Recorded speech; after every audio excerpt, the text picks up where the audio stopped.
चलिए स्टार्ट करते हैं इस वीडियो को और बहुत अच्छी तरीके से वॉच करिएगा, क्योंकि ज्योग्राफी से क्वेश्चंस बनते हैं, एनवायरनमेंट से क्वेश्चंस बनते हैं, वो पूरे भारत से ही बनते हैं। तो ये वीडियो पूरा आपके लिए। देखिए दोस्तों, भारत का भूगोल हमारा 4 से 5 पॉइंट के स्टार्टिंग जो होते हैं वो हमें स्थिति बताते हैं। बोले कैसे? जो क्वेश्चन एग्जाम में ट्रेंड करते हैं वो क्या होते हैं कि भारत की स्थिति, भाई जिस देश में मैं रहता हूं, आप रहते हैं, उस देश की स्थिति ग्लोब पर क्या है, ये क्वेश्चन आपको पता होना चाहिए। देखिए, अगर मैं बात करूं तो सबसे पहली बात करें कि जो हमारा पृथ्वी है ये गोल है। मैं मान लेता हूं इसको पृथ्वी। अगर मैं पृथ्वी को 2 भागों में बांट देता हूं तो ये नॉर्थ में बढ़ जाती है, साउथ में बढ़ जाती है, उत्तरी और दक्षिणी। हमें याद रखना है कि भारत जो है हमारा कहां पर है, यहां पर है। याद ये रखना है कि भारत यहां पर है तो मतलब उत्तरी गोलार्ध में है। उत्तरी गोलार्ध के किस पार्ट में है? ये पूर्वी पार्ट होता है, ये पश्चिमी पार्ट होता है। तो ये बात तय हो गई कि भारत की स्थिति उत्तरी गोलार्ध और पूर्वी देशांतर में है। क्लियर है? ये फैक्ट यहां पर आपको क्लियर रखना है एग्जाम के लिए, क्योंकि यह पॉइंट है जो एग्जाम में सबसे ज्यादा ट्रेंड होता है। ठीक है, अगर मैं बात करूं नेक्स्ट पॉइंट की कि भारत की आकृति कैसी है। भारत दोस्तों, मैप से मैं पूरा वीडियो पढ़ाऊंगा। भारत की आकृति चतुष्फलकीय है या चतुष्कोणीय है। बोले कैसे? चतुष्कोण का मतलब क्या होता है? चतुष्कोण का मतलब होता है जिसमें 4 कोण हो। सिंपल सी बात है। बोले कौन सा? एक ये दिख रहा है आपको, एक ये दिख रहा है, एक इधर निकला है, एक इधर निकला है। तो आप तय हो गए, बिल्कुल क्लियर है, कॉन्सेप्ट क्लियर होना चाहिए। भाई चतुष्कोणीय को मैं रटूंगा थोड़ी ना, मुझे पता होगा कि भारत का नक्शा 4 कोने वाला है, 4 कोण वाला है ना। तो इसलिए मुझे चतुष्कोणीय कहा जाता है, यानी भारत को चतुष्कोणीय कहा जाता है। भारत का अक्षांशीय विस्तार कितना है? 8 डिग्री 4 मिनट से 37 डिग्री 6 मिनट उत्तरी गोलार्ध में है। पूछा नहीं जाता है, लेकिन एग्जाम में हो सकता है डीप में पूछ लिया जाए। देशांतरी विस्तार कितना है? 68 डिग्री 7 मिनट से 97 डिग्री 25 मिनट पूर्वी देशांतर है। ठीक है, ये पॉइंट, 2 पॉइंट इंपॉर्टेंट है, पहला और दूसरा। ये भी पॉइंट आपको लिख लेना है एग्जाम फैक्ट के लिए। ठीक है, आगे बात करें दोस्तों, जो क्वेश्चन बनता है यहां से, इसको बहुत अच्छी तरीके से याद रखना है। बोलो सर कैसे? मैंने कहा यह एक लाइन आपको थोड़ी देर के लिए सिंपल लग सकती है, लेकिन अगर मैं आपसे यह बोल दूं कि यह बताओ कि दुनिया में दूसरा देश क्षेत्रफल के अनुसार सबसे बड़ा कौन सा है, तो आप शॉक्ड हो जाओगे और आप हो सकता है ना बता पाओ। लेकिन अगर मैं कह दूं कि भारत की स्थिति जनसंख्या के अनुसार कौन सी है, तो जनसंख्या के अनुसार भारत की स्थिति है दूसरा, यानी अगर पॉपुलेशन की बात करें तो भारत दूसरे नंबर पर है। और अगर हम क्षेत्रफल की बात करें तो एरिया वाइज में भारत है 7वें नंबर पर। यह कंफर्म है, आप इसमें कोई डाउट नहीं है। लेकिन फिर भी हमारा कर्तव्य बनता है कि क्वेश्चन अगर डीप में पूछता है तो हम सभी आपको सारे फैक्ट को यहां पर क्लियर कराते चलें। स्क्रीनशॉट जरूर ले लें, फिर हम आगे बढ़ेंगे। देखिएगा, अगर हम बात करते हैं कि विश्व में स्थान, एक तरफ है क्षेत्रफल के अनुसार, एक तरफ है जनसंख्या के आधार पर।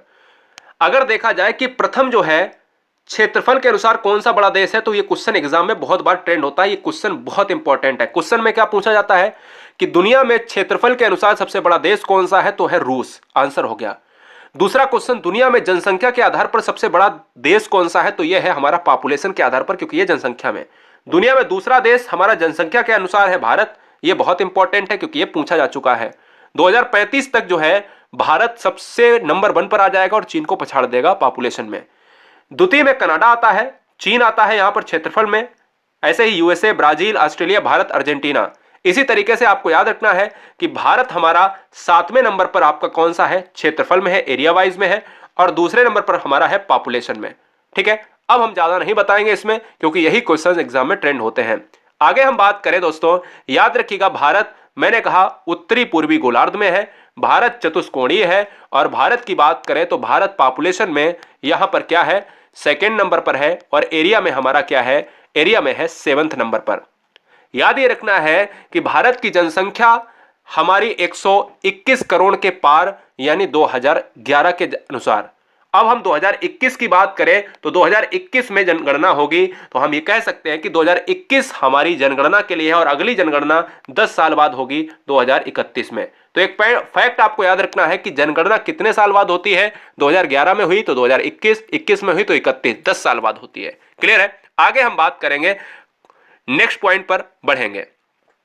देखिए, भारत मैप के अनुसार क्षेत्रफल हम बताते हैं। कई बार एग्जाम में बहुत बार पूछा गया है ये फैक्ट। देखिए, ये फैक्ट एग्जाम में बहुत ट्रेंड करता है। अगर यह भारत है तो यह विश्व का कितना भाग कवर करता है? विश्व कितने परसेंट में है यार? 100% में है। और इसी 100% में इंडिया भी होगा। अगर इंडिया है तो यह बताओ कि इसका क्षेत्रफल एरिया कितना है?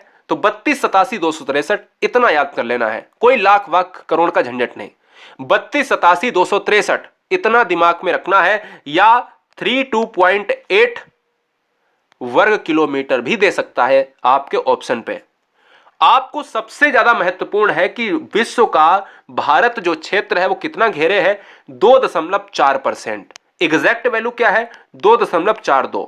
अभी तक जितने एग्जाम हुए हैं ऑप्शंस में केवल 2.4% ही ऑप्शन में आया है, इसलिए इस वैल्यू को भी 2.4 ही माना जाता है। परेशान मत होना। भारत में विश्व की कुल जनसंख्या कितनी रहती है? अगर एरिया कवर करता है 2.4% का, तो यार पॉपुलेशन कवर करता है 17.5% का, क्योंकि एरिया में है 7वें नंबर पर और पॉपुलेशन में है दूसरे नंबर पर। तो पूरे विश्व में जितने लोग रहते हैं उसमें अकेले अकेले भारत में 17% लोग रहते हैं, यानी 17.5 लोग, 17.5%। ठीक है ना? यानी 100 में 17 लोग भारत के हैं। ठीक है, आगे अगर बात करें दोस्तों, यहां पर उत्तर से दक्षिण का विस्तार, भारत का उत्तर से दक्षिण का विस्तार बता देना चाहता हूं। ये नॉर्थ होता है, ये साउथ होता है, ये ईस्ट होता है, ये वेस्ट होता है। यानी कुल मिलाकर ये कह रहा है कि यह आपका हमारा पश्चिम है और यह हमारा पूर्व है, यह हमारा दक्षिण है, यह हमारा उत्तर है। तो उत्तर से दक्षिण का जो विस्तार है वो हमारा कितना है? 3214 किलोमीटर, यानी जम्मू कश्मीर से कन्याकुमारी तक। और हमारा 2933 किलोमीटर है पूर्व से पश्चिम की ओर। अगर क्वेश्चन में ये पूछा जाए, यहां पर गुजरात है और यहां अरुणाचल प्रदेश, इसकी लंबाई कितनी है? तो आप याद रखिएगा पूर्व से पश्चिम की लंबाई है 2933 किलोमीटर। सारे फैक्ट मैप के साथ कवर करेंगे। ऐसे वीडियोस आपको YouTube पर पहली बार वीडियो मिलेगी जो आप कह नहीं सकते कि हमारे लिए कुछ सर ने किया नहीं। राष्ट्र हित में पूरा पढ़ाता हूं, डेमो में नहीं देता हूं, याद रखिएगा। इसलिए एटीट्यूड अपने अंदर रखो, और वो भी सिलेक्शन वाला। भारत का सबसे पूर्वी बिंदु अगर पूछा जाता है तो मैप में ये रहा अरुणाचल प्रदेश। अरुणाचल प्रदेश की राजधानी क्या है? ईटानगर। अरुणाचल प्रदेश में ब्रह्मपुत्र नदी प्रवेश करती है। और याद ये रखना है दोस्तों, यहां पर हमें क्वेश्चन कैसे पूछा जाता है कि अरुणाचल प्रदेश में हमारा सबसे पूर्वी पॉइंट है। एक हमारा नॉर्थ पॉइंट होता है जिसको हम कहते हैं पिगमिलियन पॉइंट। क्या पिगमिलियन पॉइंट कहते हैं? नहीं, यह गलती मत करना। इंदिरा पॉइंट को ही पिगमिलियन पॉइंट कहा जाता है, जो साउथ का पार्ट है। और नॉर्थ में दोस्तों इंदिरा कॉल है। याद रखना है, ऐसे ही आपके पूर्वी बिंदु पूछा जाता है। भारत का पूर्वी बिंदु है अरुणाचल प्रदेश में, जिसका नाम क्या है? किवथु है। इसको बलांगू भी कहते हैं। तो क्वेश्चन क्या बना कि भारत का सबसे पूर्वी बिंदु कौन सा है? किवथु या बलांगू है। किस राज्य में है, किस स्टेट में है? अरुणाचल प्रदेश में है। सबसे पश्चिमी बिंदु कौन सा है? तो सबसे पश्चिमी बिंदु का मतलब है कि यह पूर्व में था तो पश्चिम हमारा गुजरात में होगा, तो यानी गुजरात में है। तो यह क्लियर हो गया कि पश्चिमी बिंदु भारत के किस हिस्से में आता है? तो गुजरात में आता है। और कौन से जिले में? कच्छ जिले में आता है। नाम क्या है? नाम है गौरा मोता। जीएम लिख लीजिएगा, गौरा मोता। ठीक है, आगे बात करें। ऐसे ही मैंने अभी ऊपर आईसी लिखा था, याद आया, और नीचे आईपी लिखा था। मैंने कहा अगर उत्तरी बिंदु पूछा जाए तो वो है जम्मू कश्मीर में। उत्तरी बिंदु जम्मू कश्मीर के लेह में स्थित है और जिसका नाम है इंदिरा कॉल, यानी आईसी। और अगर पूछा जाए कि सबसे ज्यादा दक्षिणी बिंदु कौन सा है, तो भारत का दक्षिणतम बिंदु है इंदिरा पॉइंट, जिसको कहा जाता है पिगमिलियन पॉइंट या फिर इंदिरा पॉइंट या पार्सन्स पॉइंट के नाम से जानते हैं। याद रखिएगा, यहीं से क्वेश्चन बनेगा। यह वाला बिंदु आपको भूलना नहीं है। बहुत सारे बच्चों को इंदिरा पॉइंट और पिगमिलियन पॉइंट पता था, लेकिन आज और 2 डिटेल हम जोड़ना चाहते हैं कि इंदिरा पॉइंट का नाम पिगमिलियन पॉइंट भी है, इंदिरा पॉइंट का नाम पार्सन्स पॉइंट भी है। इंदिरा पॉइंट निकोबार द्वीप समूह में स्थित है। और निकोबार द्वीप समूह कहां पर है दोस्तों? यह रहा हमारा निकोबार द्वीप समूह। यह हमारा रहा यहां पर अरब सागर का लक्षद्वीप। क्लियर है? तो याद रखना है कि भारत की अगर स्थिति की बात करें तो भारत में यहां पर बे ऑफ बंगाल है और यहां पर अरब सागर है। अगर अरब सागर की बात करें तो अरब सागर के साथ लक्षद्वीप आता है, और बंगाल की खाड़ी के साथ अगर बात करें तो बंगाल की खाड़ी के साथ अंडमान निकोबार आता है। ठीक है, इसकी भूमध्य रेखा से दूरी कितनी है? 876 किलोमीटर। किसकी है? यहां से पिगमिलियन पॉइंट की दूरी अगर देखा जाए तो भूमध्य रेखा होती 0 डिग्री, तो 876 जब हम किलोमीटर तय करेंगे तो हमारा भारत पड़ जाएगा। मेरी बात समझ रहे ना? यानी पूरे अगर विश्व को देखा जाए तो भारत यहां पर है, और 8 से 76 किलोमीटर अगर हम यहां से चलेंगे तो 876 किलोमीटर के बाद हमारा भारत पड़ जाएगा, यानी इंदिरा पॉइंट। आगे हम बात करेंगे हम नेक्स्ट पॉइंट पर, प्रायद्वीपीय भारत। प्रायद्वीपीय क्या होता है? प्रायद्वीपीय दोस्तों ये होता है कि जब भी हम बात करते हैं तीनों तरफ, इधर भी जल, इधर भी जल, इधर भी जल, हम कहते हैं कि तीन तरफ से घिरा खंड प्रायद्वीपीय कहलाता है, और एक तरफ से स्थल से लगा हुआ, इधर पाकिस्तान चाइना है, इधर नीचे पानी से, यानी तीन तरफ से अगर कोई भी चीज घिरी हुई है तो दोस्तों याद रखिएगा, ये देखिएगा इधर पानी, इधर पानी, इधर पानी, और इधर वाला लैंड भूमि है, ठीक है ना? यानी तीन तरफ से भूमि को हम कहते हैं प्रायद्वीपीय भूमि। प्रायद्वीपीय भारत की बात करें तो सबसे दक्षिणतम पॉइंट हमने अभी आपको बताया था इंदिरा पॉइंट, लेकिन दक्षिण भाग की बात करें तो यहां पर तमिलनाडु में पड़ता है, जिसका नाम है केप कोमोरिन, जो कन्याकुमारी में स्थित है। जब दक्षिणतम पॉइंट पूछे तो इंदिरा पॉइंट, दक्षिण भाग पूछे तो केप कोमोरिन कहां है? तमिलनाडु के शिखर पर स्थित है। क्लियर है? तमिलनाडु स्टेट नहीं भूलना। भारत की स्थल लंबाई, स्थल का मतलब होता है कि जो भूमि दूसरे देशों के साथ लगी हुई है वो स्थल होती है, और जो तटीय भूमि होती है जो पानी से लगी हुई है। भारत की स्थल लंबाई होती है 15,200 किलोमीटर, और भारत की जो तटीय भूमि है द्वीपों को लगाकर 7516 किलोमीटर है, और द्वीप को छोड़ दिया जाए तो 6100 किलोमीटर है। क्लियर है? आगे हम बात करेंगे, यह क्वेश्चन इंपॉर्टेंट है, बहुत बार पूछा जाता है कि भारत का मानक समय कितने डिग्री देशांतर पर है। तो भारत का मानक समय दोस्तों 82.5 डिग्री को ऐसा भी लिखा जाता है, परेशान मत होना, और देशांतर हमेशा लेना है, अक्षांश नहीं, क्योंकि टाइम हमेशा जीएमटी पर रिलेट करता है। जीएमटी का मतलब होता है ग्रीनविच मीन टाइम, और जीएमटी का मतलब होता है जो टाइम जोन होता है वो हमेशा लेटिट्यूड पर ना होकर लॉन्गिट्यूड पर डिपेंड करता है। लॉन्गिट्यूड का मतलब होता है देशांतर, ठीक है ना? खड़ी रेखाएं, ग्लोब पर जितनी भी खड़ी रेखाएं होती हैं वो देशांतर होती हैं, और जितनी पड़ी रेखाएं होती हैं वो अक्षांश होती हैं। खैर हम इनको बाद में बात करेंगे। भारतीय मानक समय रेखा 82.5 डिग्री पूर्वी देशांतर है, पहला क्वेश्चन। दूसरा क्वेश्चन, भारतीय मानक रेखा, ये कोई नहीं बताएगा आपको, किताबों में भी नहीं दिखा होता है, किताबों में भी बहुत मुश्किल में मिलता है। किताबों में केवल इतना ही मिलेगा 82.5 डिग्री, लेकिन किताबों में यह नहीं मिलेगा कि कौन कौन से राज्य से गुजरती है। और कर्क रेखा तो सभी बच्चे जानते हैं, लेकिन यह बताओ कि भारत की जो मानक समय है, भारत में कितने मानक समय? एक मानक समय। कहां से गुजरता है? आप कहोगे सर उत्तर प्रदेश के मिर्जापुर या इलाहाबाद। तो यार याद रखो 5 राज्यों से होकर गुजरता है, यानी हम ये कह सकते हैं, इसको ऐसे हम काट देते हैं तो ये 82.5 डिग्री हो जाता है। यही वाली रेखा में जितने राज्य आएंगे वही हमारे क्या हो जाएंगे? मानक रेखा के अंतर्गत उत्तर प्रदेश, छत्तीसगढ़, मध्य प्रदेश, आंध्र प्रदेश, ओडिशा। क्लियर है? तो ये सारी चीजें क्या है? मानक समय के अंतर्गत 5। अगर पूछा जाए कर्क रेखा, तो कर्क रेखा की अभी मैं बात करूंगा जो 8 राज्यों से होकर गुजरती है। तो फिलहाल ये वाला आपने टाइम जोन वाला पढ़ लिया। भारतीय मानक समय और ग्रीनविच समय के बीच कितना अंतर होता है? तो 5.5 घंटे का अंतर होता है भारत और जीएमटी के बीच, जहां पर मानक समय स्टार्ट होता है। याद भी ये भी रखना है कि 5.5 घंटे पीछे है या आगे। तो भारत का जो मानक समय है, स्टैंडर्ड टाइम है, वो 5.5 घंटे ग्रीनविच समय से आगे है। क्या है? आगे है। ये बात आपको याद रखनी है। चलिए आगे बात करें। अगर मैं बात करूं, अभी भाई हमने यही पूछा था आपसे कि भारत का जो मानक समय 82.5 डिग्री से गुजरता है वह कितने भारत के राज्यों से गुजरता है? तो आपने आंसर दिया 5। अब वो 5 कौन कौन से राज्य थे वो मैंने आपको मैप से बता दिया, उत्तर प्रदेश से लेकर उड़ीसा, आंध्र प्रदेश की हम बात करें। खैर, लेकिन जब भी क्वेश्चन में मानक समय और कर्क रेखा के बीच में अगर क्वेश्चन आ जाए तो कंफ्यूज मत हो जाना। कर्क रेखा अलग से गुजरती है, कर्क रेखा ऐसे गुजरती है, मानक समय ऐसे गुजरता है। ये मानक समय है और ये हमारी कर्क रेखा है। ठीक है? कर्क रेखा 23.5 डिग्री पर गुजरती है और मानक समय हमारा 82.5 डिग्री पर। तो ये फर्क है यार। ठीक है? अगर मैं बात करूं 8 राज्यों से कर्क रेखा गुजरती है। मैंने आपको ट्रिक भी बताई थी, मित्र पर गमछा झार। गुजरात, राजस्थान, मध्य प्रदेश, छत्तीसगढ़, झारखंड, पश्चिम बंगाल, त्रिपुरा और मिजोरम। 1 2 3 4 5 6 7 8। क्लियर हो गया? हम अगर इसको थोड़ा सा ड्रा करने की कोशिश करें तो ये आएगा लगभग, ये लगभग आएगा। ड्रा ऐसे नहीं हो सकता, ठीक है, तो मैं ये कह सकता हूं कि सारे राज्य 8 हैं। और क्वेश्चन कैसे एग्जाम में पूछता है कि निम्नलिखित में से कौन से राज्य से कर्क रेखा नहीं गुजरती है, तो आपको यार 8 तो आने चाहिए, तभी तो आप नहीं वाला निकाल पाओगे। हो सकता है उत्तर प्रदेश दे दिया हो, आप कहोगे सर उत्तर प्रदेश से गुजरती है या नहीं गुजरती है, मैं तो कंफ्यूज हूं।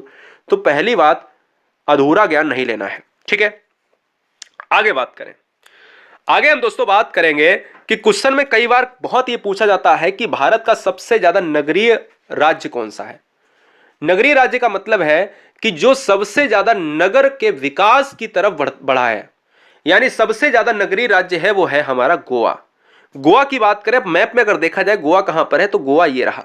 गोवा किस नदी के किनारे है? मांडवी नदी के किनारे है। गोवा की राजधानी क्या है? पणजी है ना।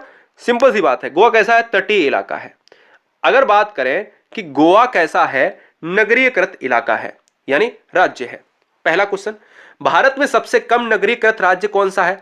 अगर ज्यादा है तो गोवा है, अगर कम है तो वो है हिमाचल प्रदेश। हिमाचल प्रदेश कैपिटल शिमला। याद रखिएगा, हिमाचल प्रदेश में एक क्रिकेट स्टेडियम भी है जिसका नाम है धर्मशाला। क्वेश्चन में कई बार आया है कि धर्मशाला स्टेडियम किस राज्य में है। आगे हम बात करेंगे, भारत का मध्य प्रदेश सबसे अधिक वन वाला राज्य है। यहां पर सबसे ज्यादा वन पाए जाते हैं। मध्य प्रदेश ये रहा।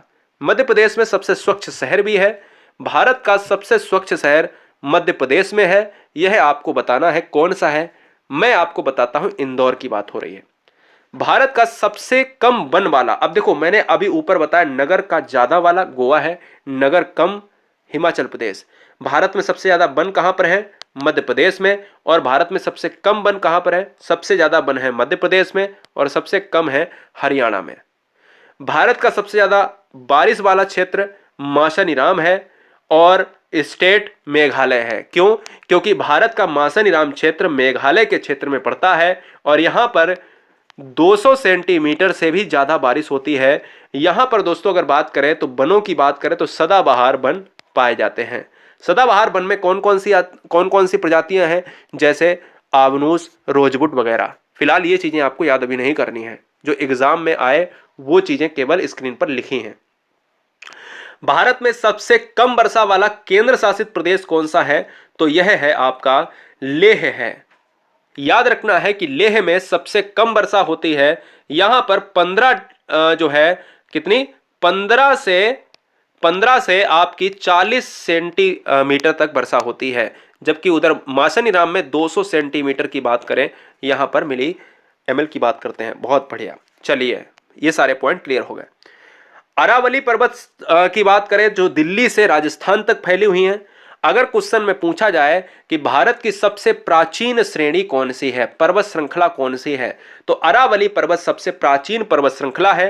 हिमालय पर्वत सबसे नवीन पर्वत श्रृंखला है। ये दोनों चीजें हमने बताई हैं। हमने दो फैक्ट लिए हैं, सबसे ज्यादा सबसे कम वर्षा और सबसे ज्यादा के अलावा सबसे कम वन, सबसे ज्यादा वन वाले और सबसे कम नगरीय और सबसे ज्यादा नगरीय वाले। ये चार पॉइंट मैंने यहां पर क्लियर कर लिए हैं। यानी अरावली पर्वत सबसे प्राचीन है, एंशिएंट है, और हिमालय पर्वत सबसे न्यू है। तो न्यू की बात करेंगे। भारत की अंतरराष्ट्रीय सीमा एवं पड़ोसी देशों से हम क्वेश्चंस करते हैं कि भाई क्वेश्चंस एग्जाम में अगर आता है कि India between Pakistan, India between China, तो ये सारे युद्ध हमसे छिड़े ही रहते हैं। आप देखते होंगे टीवी पर, ये वार हो गया, वो वार हो गया। तो आपको ये जानना जरूरी है कि भारत की सीमाएं कितने देशों से लगती हैं और भारत के कितने राज्य किन किन देशों से टच होते हैं। आप सभी को बताना चाहेंगे कि भारत की कुल लंबाई अभी मैंने आपको बताई थी कि स्थल लंबाई 15,200 है और सीमा रेखा 92 जिलों और 17 राज्यों से होकर गुजरती है। अभी केवल इतना याद रखना है, केवल इतना तो याद ही रखना। ये आप भले ही भूल जाओ इसको, लेकिन ये क्वेश्चन एग्जाम में बहुत पूछा जाता है। भारत की तटीय रेखा मैंने आपसे पूछा था कि भाई द्वीपों समेत कितनी है? 7516 किलोमीटर है, जो कि 9 राज्य और 4 केंद्र शासित प्रदेशों को स्पर्श करती है। केवल अगर तटीय इलाके यानी केवल अगर द्वीप को छोड़ दिया जाए तो वो कितने हैं? 6100 किलोमीटर है। 6100 किलोमीटर है द्वीप को छोड़कर, केवल प्रायद्वीपीय भारत जो है। और अगर पूरे स्थल जो है पार्ट की बात करें तो वो कितनी है? 15,200 किलोमीटर। ठीक है। इसके अलावा अगर हम मैप में देखें कि भारतीय राज्यों में गुजरात की तटरेखा सर्वाधिक लंबी है।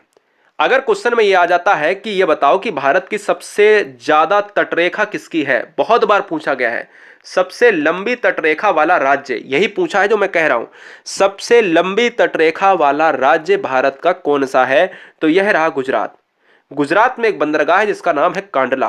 कांडला बंदरगाह का नाम कर दिया गया है दीनदयाल उपाध्याय बंदरगाह। याद ये रखना है दोस्तों कि गुजरात में और महाराष्ट्र में काली मिट्टी पाई जाती है जिसको हम कहते हैं ब्लैक सॉइल। काली मिट्टी कपासी मिट्टी होती है जिसमें कपास की पैदावार बहुत अच्छी होती है। फिलहाल हम अपने पॉइंट पर आते हैं लौटकर कि भारतीय राज्यों में गुजरात की तटरेखा सबसे लंबी है। इसके बाद आंध्र प्रदेश की तटरेखा है। त्रिपुरा तीन तरफ से बांग्लादेश से घिरा हुआ है। मैप में देख लीजिएगा, ये क्वेश्चन भी आया है कि ऐसा कौन सा भारत का राज्य है जो तीन तरफ से बांग्लादेश से घिरा हुआ है। ये रहा त्रिपुरा। तीन तरफ का मतलब कैसे है, एक तरफ ये वाला, एक तरफ ये वाला और एक तरफ ये वाला, है ना। ये पूरा बांग्लादेश है, जितना नीला नीला दिख रहा है ये पूरा बांग्लादेश है, और जितना ये पीला वाला दिख रहा है ये हमारा त्रिपुरा है। अगर मैं बात करूं तो तीन तरफ से कौन सा गिरा है, तो आंसर आप फटाक से मार दोगे कि भैया त्रिपुरा है। किस देश से गिरा है, बांग्लादेश से गिरा है। अब क्वेश्चन की बात आती है कि भारत के पड़ोसी देशों की संख्या कितनी है, यानी हमारा महान भारत कितने देशों से टच होता है। दिमाग में रखना है, बहुत बार पूछा जाता है। यानी भारत जो है मिट्टी की भूमि से, स्थल भूमि से कितने देशों से लगता है, तो वो उसका आंसर होगा 7 कंट्री जो हैं वो भारत की स्थल सीमा से थल सीमा से जुड़ते हैं। यह बात आप सभी को पता होनी चाहिए। बोले कौन, पाकिस्तान पहला, चाइना दूसरा, नेपाल तीसरा, बांग्लादेश चौथा, भूटान पांचवा और म्यांमार छठा। एक और बचा है, एक की बात करें कौन हो सकता है, क्या नेपाल हो सकता है, नेपाल हो सकता है। तो नेपाल तो आपने पहले से ही देख लिया यार, इतनी जल्दी सेंस खो बैठोगे। अफगानिस्तान, अफगानिस्तान कहां पर लगता है, यहां पर लगता है, बिल्कुल थोड़ा सा क्या करता है, टच करता है जम्मू एंड कश्मीर को, ठीक है ना। बाद बाकी पाकिस्तान और चाइना लगभग लगभग ज्यादा करता है, और बांग्लादेश की सीमा सबसे ज्यादा लगती है 4096 किलोमीटर। अगर क्वेश्चन में यह पूछा जाए कि भारत से सबसे ज्यादा सीमा कौन लगाता है, तो बांग्लादेश लगाता है सबसे ज्यादा किलोमीटर में। क्लियर है। और सबसे कम कौन लगाता है, तो सबसे कम लगाता है भैया 106 किलोमीटर के साथ अफगानिस्तान। यही मैं बताने वाला हूं। भारत की सबसे लंबी अंतरराष्ट्रीय सीमा बांग्लादेश के साथ लगती है, पहला पॉइंट जो मैंने अभी ऊपर बता दिया है मैप के साथ। और भारत की सबसे छोटी अंतरराष्ट्रीय सीमा किसके साथ लगती है, अफगानिस्तान के साथ। 106 किलोमीटर मैंने अभी बताई है, लेकिन कुछ किताबें कहती हैं कि 80 किलोमीटर। आप सभी को याद रखना है कि 80 किलोमीटर और 106 किलोमीटर के बीच में ऑप्शन आ सकता है। कभी कभी 100 किलोमीटर दे देगा, तो आप किताबों को गलत नहीं मान सकते, ठीक है।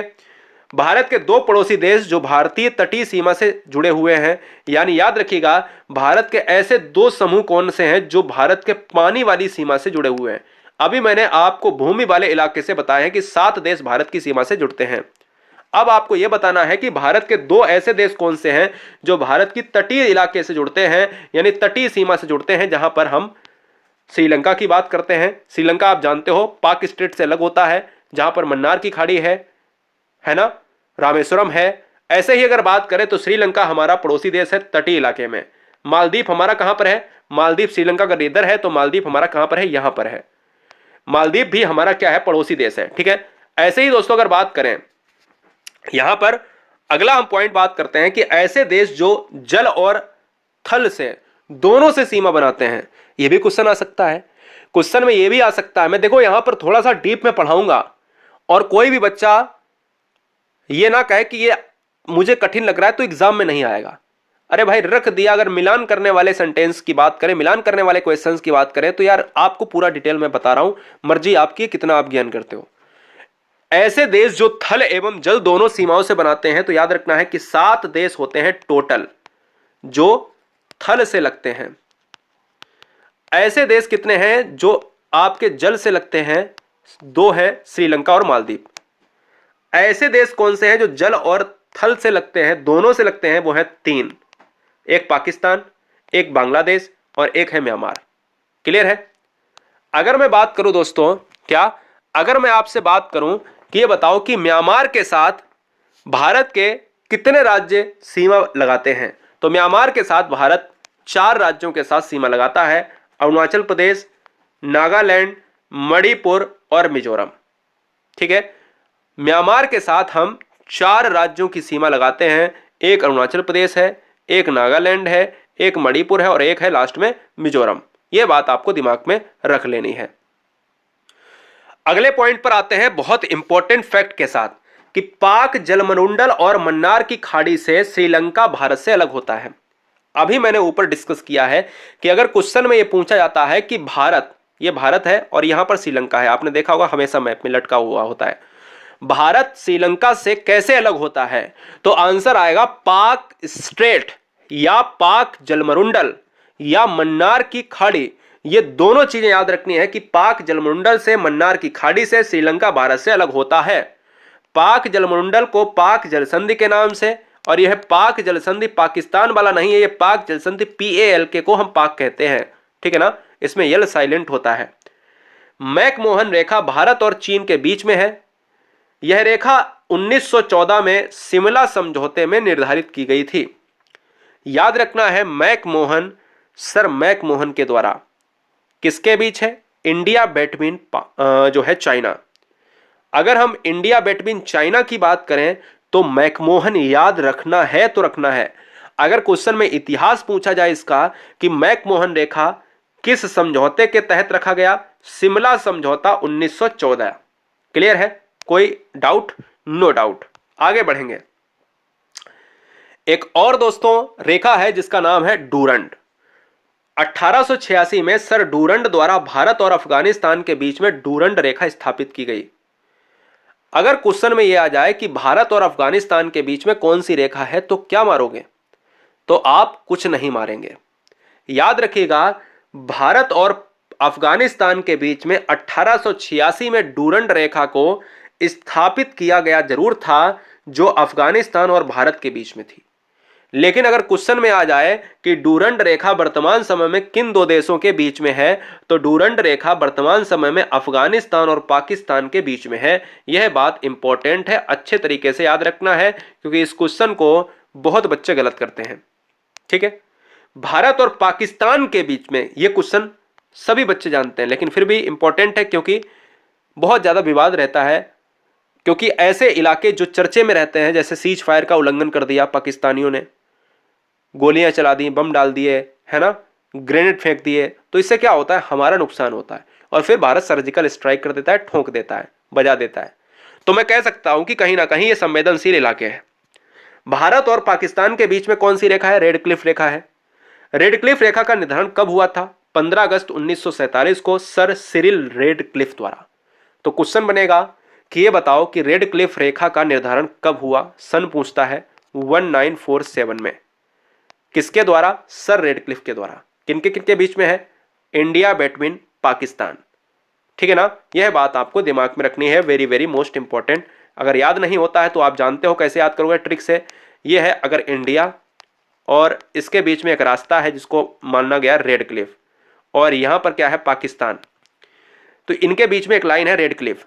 और ये रेड क्लिफ याद अगर नहीं होता है तो आप ये बताओ कि सबसे ज्यादा बार किसके बीच में होता है, इंडिया और पाकिस्तान के बीच में, है ना। ये हमारे सैनिक मारते हैं, हम इनके सैनिक मारते हैं, ठीक है ना। फिलहाल ये अपने सैनिक कभी बताता नहीं है, क्योंकि हम इनको ठोक डालते हैं, और ये हमको क्या है, पीछे से वार करने वाला समझता है। तो रेड क्लिफ को याद करने के लिए आप सभी जानते हो कि हमारी सरहदें कैसी रहती हैं, लाल रहती हैं, रेड रहती हैं, क्योंकि लहू बहता है। तो इसीलिए रेड क्लिफ का मतलब है रेड, लाल। आगे हम बात करेंगे भारत के द्वीप समूह से जो क्वेश्चन आते हैं। भारत के द्वीप समूह से क्वेश्चन कैसे आते हैं कि भारत के पास कुल 1208 द्वीप समूह है। यह संख्या सभी छोटे बड़े द्वीपों को मिलाकर है, यानी ऑल इंडिया की बात कर रहे हैं। अभी मैं अरब सागर और बंगाल की खाड़ी में नहीं बढ़ा हूं। याद रखिएगा, भारत के पास कुल 1208 द्वीप समूह है। यह संख्या सभी छोटे बड़े द्वीपों को मिलाकर है। ठीक है, अंडमान निकोबार द्वीप समूह सबसे बड़ा द्वीप समूह है। क्वेश्चन यहीं से बन गया कि भारत का सबसे बड़ा यानी ग्रेट द्वीप समूह कौन सा है, तो वो है अंडमान निकोबार द्वीप समूह, जहां पर इंदिरा पॉइंट है। क्लियर है। अगर पूछा जाए सबसे छोटा, तो तुरंत मैं बता देता हूं कि अगर सबसे बड़ा बताया है तो सबसे छोटा भी तुरंत मैं बताऊंगा।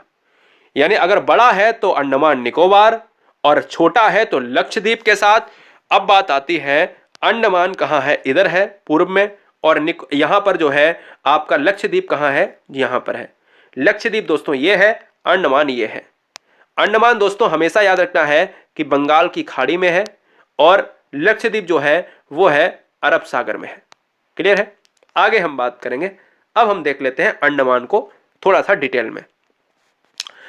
अंडमान की स्थिति मैंने आपको बता दी कि अंडमान की स्थिति यह है और लक्षद्वीप की स्थिति यह है, तो हमें यह पहले अंडमान को देखना है। ठीक है, तो अंडमान को देखिए, बर्मा यानी म्यांमार, म्यांमार में हिमालय पर्वत को अराकानयोमा पर्वत कहा जाता है। याद रखिएगा, यहां से क्वेश्चन आता है कि अराकानयोमा क्या है। अराकानयोमा दोस्तों ये म्यांमार का पहाड़ी क्षेत्र है जो हिमालय पर्वत वहां तक फैला हुआ है। यानी अगर इंडिया के लोग क्या कहते हैं, इंडिया के लोग हिमालय कहते हैं, तो इसी बर्मा की बात करें, यहां के लोग इस हिमालय को अराकानयोमा कहते हैं। क्लियर है? जैसे अगर बात करें हम माउंट एवरेस्ट की, माउंट एवरेस्ट में की बात करें, इतिहास आप सभी जानते हो कि माउंट एवरेस्ट को भारत में माउंट एवरेस्ट ही कहा जाता है, लेकिन नेपाल में माउंट एवरेस्ट स्थित है, तो नेपाल में माउंट एवरेस्ट को सागर माथा कहा जाता है। याद आया?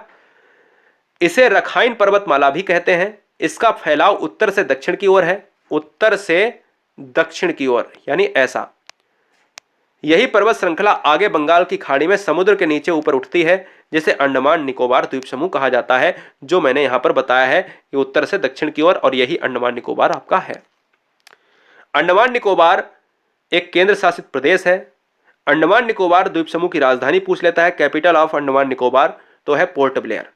क्या याद रखना है? Port Blair. अगर क्वेश्चन में याद रखना है कि अगर भारत में टोटल 1200 से ज्यादा अगर द्वीप हैं, तो ये बताओ अंडमान निकोबार में कुल कितने द्वीप हैं। ये क्वेश्चन बहुत इंपॉर्टेंट है, very very most important. Andaman द्वीप समूह में 572 सभी छोटे बड़े द्वीप मिलाकर यहां पर माने जाते हैं। द्वीप क्या होता है? द्वीप दोस्तों वो होता है जो चारों तरफ से पानी से घिरा हो। प्रायद्वीप वो होता है जो तीन तरफ से पानी से घिरा हो। वो तीन तरफ से पानी से और जो चारों तरफ से पानी से, वो दोस्तों द्वीप होता है। प्रायद्वीप तीन तरफ से, द्वीप चार तरफ से। अंडमान निकोबार द्वीप समूह चार भागों में बटा है। एक है उत्तरी अंडमान, पहला है उत्तरी अंडमान। अंडमान निकोबार द्वीप समूह का सबसे उच्चतम पॉइंट सैंडल पीक यहीं पर है। क्वेश्चन में आ जाता है कि ये बताओ ये सैंडल पीक कहां पर है। बहुत इंपॉर्टेंट है, इसलिए हम पूरा डिटेल में आपको पढ़ाएंगे। एक एक चैप्टर को हम अच्छी तरीके से, एक एक टॉपिक को अच्छी तरीके से पढ़ाने का यहां पर काम करने की कोशिश कर रहे हैं। बहुत ध्यान से देखना। अगर क्वेश्चन में ये पूछ लिया जाए कि भारत में सैंडल पीक कहां पर है, तो भारत में सैंडल पीक अंडमान निकोबार में है। अंडमान निकोबार में है तो अंडमान निकोबार के किस पार्ट में है? उत्तरी में है या दक्षिणी में है? तो उत्तरी अंडमान में है। पहली बात तो इतना पूछेगा नहीं, केवल इतना पूछेगा कि सैंडल पीक भारत के किस पार्ट में है, तो आपको आंसर मारना है अंडमान निकोबार। लंबाई की बात करें, ऊंचाई की बात करें, हाइट हमारी कितनी है यहां पर? 732 है, यानी किसकी? सैंडल पीक की। मध्य अंडमान की बात करें तो मध्य अंडमान से कोई क्वेश्चन नहीं आएगा। पूरे द्वीप समूह का सबसे बड़ा भाग यही है जिसको मध्य अंडमान कहा जाता है। ऐसा क्वेश्चन अभी तक नहीं मिला है, याद रखना है फिलहाल। अब बात आती है कि अंडमान की जो राजधानी है वो है पोर्ट ब्लेयर। तो क्वेश्चन क्या ये बनेगा नहीं कि ये बताओ कि अंडमान निकोबार की राजधानी क्या है? क्वेश्चन नंबर 1 आंसर होगा पोर्ट ब्लेयर। और क्वेश्चन नंबर 2 कि अंडमान की राजधानी अगर पोर्ट ब्लेयर है तो वो किस पार्ट में है अंडमान के? तो वो दक्षिणी अंडमान के पार्ट में है, ये भी आपको याद रखना है। और दोस्तों लास्ट लिटिल अंडमान है, ये बहुत इंपॉर्टेंट है। अगर क्वेश्चन में ये पूछा जाए डंकन पैसेज कहां पर है, तो सीधा आंसर जाएगा अंडमान निकोबार। लेकिन अगर क्वेश्चन में थोड़ा सा डीप में पूछ दिया जाए कि डंकन पैसेज अंडमान के किस भाग में है, तो लिटिल अंडमान। पहली बात, अब मैं चारों चीजों को बता देना चाहता हूं कि चारों चीजें अगर आप याद नहीं रख पा रहे हो तो इतना जरूर याद रखना कि आपका सैंडल पीक कहां है, तो आंसर फटाक से आए अंडमान निकोबार। अगर मैं पूछ दूं कि राजधानी कहां है, तो अंडमान निकोबार में। कौन सी है? Port Blair. अगर पूछ दूं डंकन पैसेज कहां पर है, तो अंडमान निकोबार में। इतना आपको आना चाहिए, इससे ज्यादा भूलना भी नहीं है और ज्यादा याद भी नहीं रखना है। ठीक है।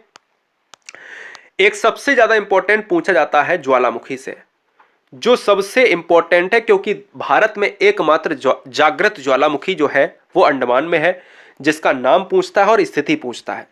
दोनों को ध्यान रखना है कि अंडमान द्वीप समूह के पास ऊपर की तरफ ग्रेट कोको द्वीप एवं लिटिल कोको द्वीप है। इन दोनों पर म्यांमार का अधिकार है। बहुत इंपॉर्टेंट है। अगर क्वेश्चन में यह पूछा जाए कि भारत का हिस्सा अंडमान और अधिकार किसका, म्यांमार का। बोले सर कैसे? लिटिल कोको कहां पर है? लिटिल कोको द्वीप और ग्रेट कोको द्वीप पर। ये दोनों पॉइंट याद रखना है। यानी अंडमान हमारा ही नहीं है, अंडमान म्यांमार के अधिकार में भी है, यह बात याद रखना है। उत्तरी अंडमान द्वीप के पास नारकोंडम द्वीप एवं बैरन द्वीप स्थित है। बहुत इंपॉर्टेंट है, यह वाला फैक्ट याद रखना है, क्योंकि जो मैंने आपको ज्वालामुखी से बताने की कोशिश कर रहा हूं। उत्तरी अंडमान द्वीप के पास ही नारकोंडम द्वीप एवं बैरन द्वीप है। यह दोनों ही द्वीप भारत के अधिकार में है, यानी यह वाले दोनों द्वीप हैं म्यांमार के अधिकार में, यह वाले द्वीप हैं भारत के अधिकार में। इन दोनों ही द्वीपों पर ज्वालामुखी स्थित है, यानी बैरन द्वीप पर स्थित ज्वालामुखी अभी सक्रिय है। अब बात आती है क्वेश्चन कैसे आएगा। क्वेश्चन ये आएगा कि यह बताओ कि नारकोंडम ज्वालामुखी कहां है। आंसर आएगा अंडमान निकोबार में। क्वेश्चन पूछेगा नारकोंडम ज्वालामुखी कैसी ज्वालामुखी है, तो क्वेश्चन आएगा सक्रिय ज्वालामुखी है।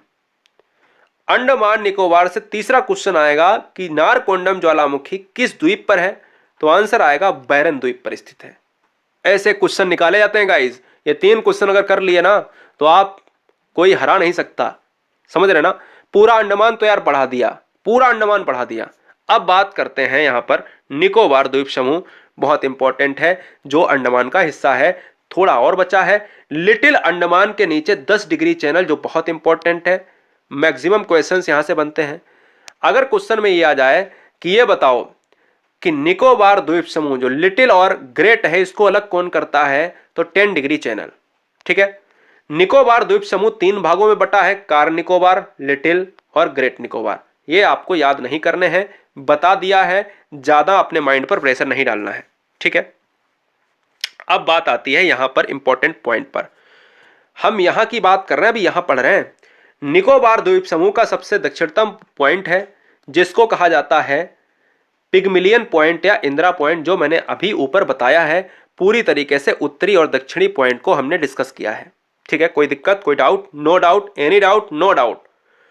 अगर मैं लक्षद्वीप की बात करूं, अभी मैंने यहां पढ़ लिया है, तो अब मुझे यहां पर नहीं देखना, अब मुझे इस वाले हिस्से पर देखना है जो अरब सागर में है। मैं फिर से आपको दिखा देना चाहता हूं, अभी मैंने क्या पढ़ा है, अंडमान निकोबार का पढ़ा है। म्यांमार पर किसका हिस्सा है, ज्वालामुखी है, तो किसका हिस्सा है। अब मैं पढ़ूंगा ये वाला हिस्सा, ये ज्वालामुखी के पीले पीले कुछ यहां पर दिख रहा है, इनमें भी आदमी रहते हैं, याद रखिएगा, यहां पर भी आदमी रहते हैं। ठीक है ना, यहां पर कुछ द्वीपों पर, कुछ द्वीपों पर यहां पर, तो याद रखना है कि ये स्थल भाग है और चारों तरफ से घिरा हुआ है पानी से। अब बात कर लेते हैं दोस्तों लक्षद्वीप। लक्षद्वीप की बात करें तो लक्षद्वीप हमारा यहां पर है, यानी अरब सागर में। जितनी नदियां गिरती हैं अरब सागर में, पश्चिमी प्रभाव में। अगर क्वेश्चन में पूछा जाए अंडमान निकोबार किधर है, तो पूर्व में है। यहां पर अगर पूछा जाए लक्षद्वीप किधर है, तो पश्चिम में है। लक्षद्वीप के साथ क्या है, तो अरब सागर है, और पूर्व में क्या है, अंडमान के साथ तो बंगाल की खाड़ी है। लक्षद्वीप समूह अरब सागर में है, पहला पॉइंट मैंने अभी बताया। लक्षद्वीप एक केंद्र शासित प्रदेश है, सभी जानते हैं।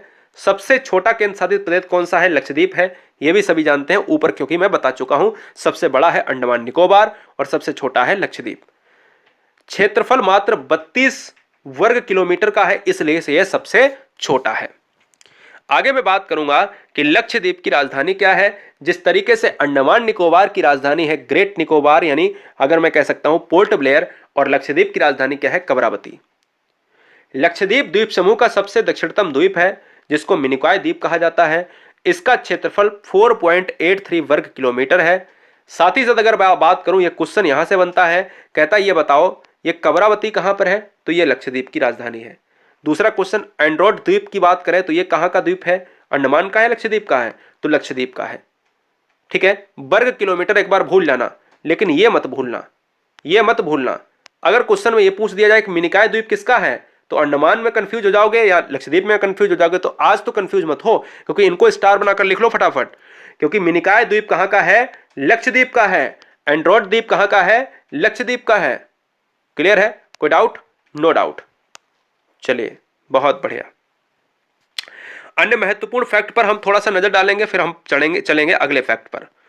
न्यूमर द्वीप एवं गंगा सागर द्वीप बंगाल की खाड़ी में हुगली नदी के तट पर है। ये न्यूमर द्वीप है ना, ये न्यूमर द्वीप बहुत इंपॉर्टेंट है। बंगाल की खाड़ी में हुगली नदी के तट पर है। और आपको बता देना चाहते हैं कि कोलकाता जो है हुगली नदी के किनारे ही बसा हुआ है। कोलकाता की बात करें तो राजधानी क्या है, जल्दी से बताओ। अरे भाई, कोलकाता खुद राजधानी है पश्चिम बंगाल की, वेस्ट बंगाल की। क्लियर है।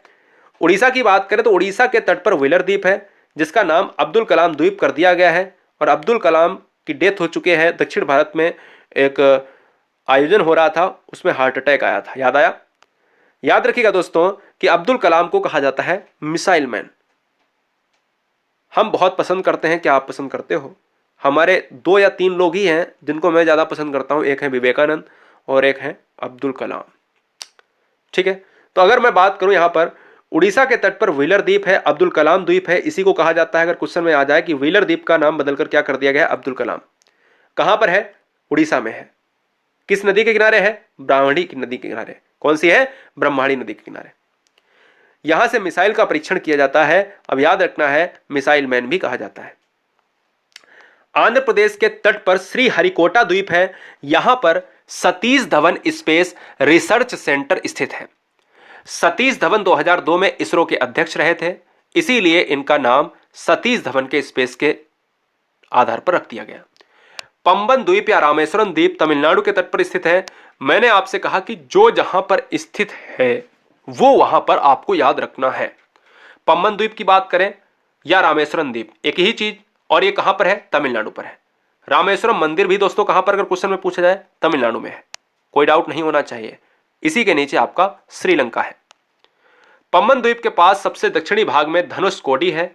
और याद रखना है कि इसके बाद राम सेतु शुरू हो जाता है, जो श्रीलंका तक की बात करता है। आपने अपने प्राचीन भारत में सुना होगा कि भैया लंका रावण भगवान श्री राम, है ना, याद आया? याद रखना है। चलिए, श्रीलंका एवं भारत के बीच मन्नार की खाड़ी स्थित है, जो मैंने अभी ऊपर बताया है, जिसको पाक स्ट्रेट के नाम से भी जानते हैं। और मन्नार की खाड़ी दोनों को जोड़ती है। गुजरात की बात करें तो नर्मदा नदी के मुहाने पर खंबात की खाड़ी है। आलिया वेट द्वीप, वेरी वेरी मोस्ट इंपॉर्टेंट, आया नहीं एग्जाम में लेकिन क्वेश्चन एग्जाम में ट्रेंड करेगा। एलिफेंटा की गुफाएं इंपॉर्टेंट है। एलिफेंटा की गुफाएं दोस्तों किस द्वीप पर है? आलिया वेट द्वीप पर है। ये कहां पर है? गुजरात। नदी का नाम नर्मदा, खाड़ी खंबात, है ना, क्लियर है। अगर बात करें मैप में तो मैप की स्थिति ये रही। गुजरात की बात करें तो हमने कहा कांडला बंदरगाह। कांडला बंदरगाह कैसा है?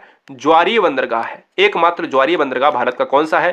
कांडला बंदरगाह है। यह भी आपको क्वेश्चन में याद रखना है।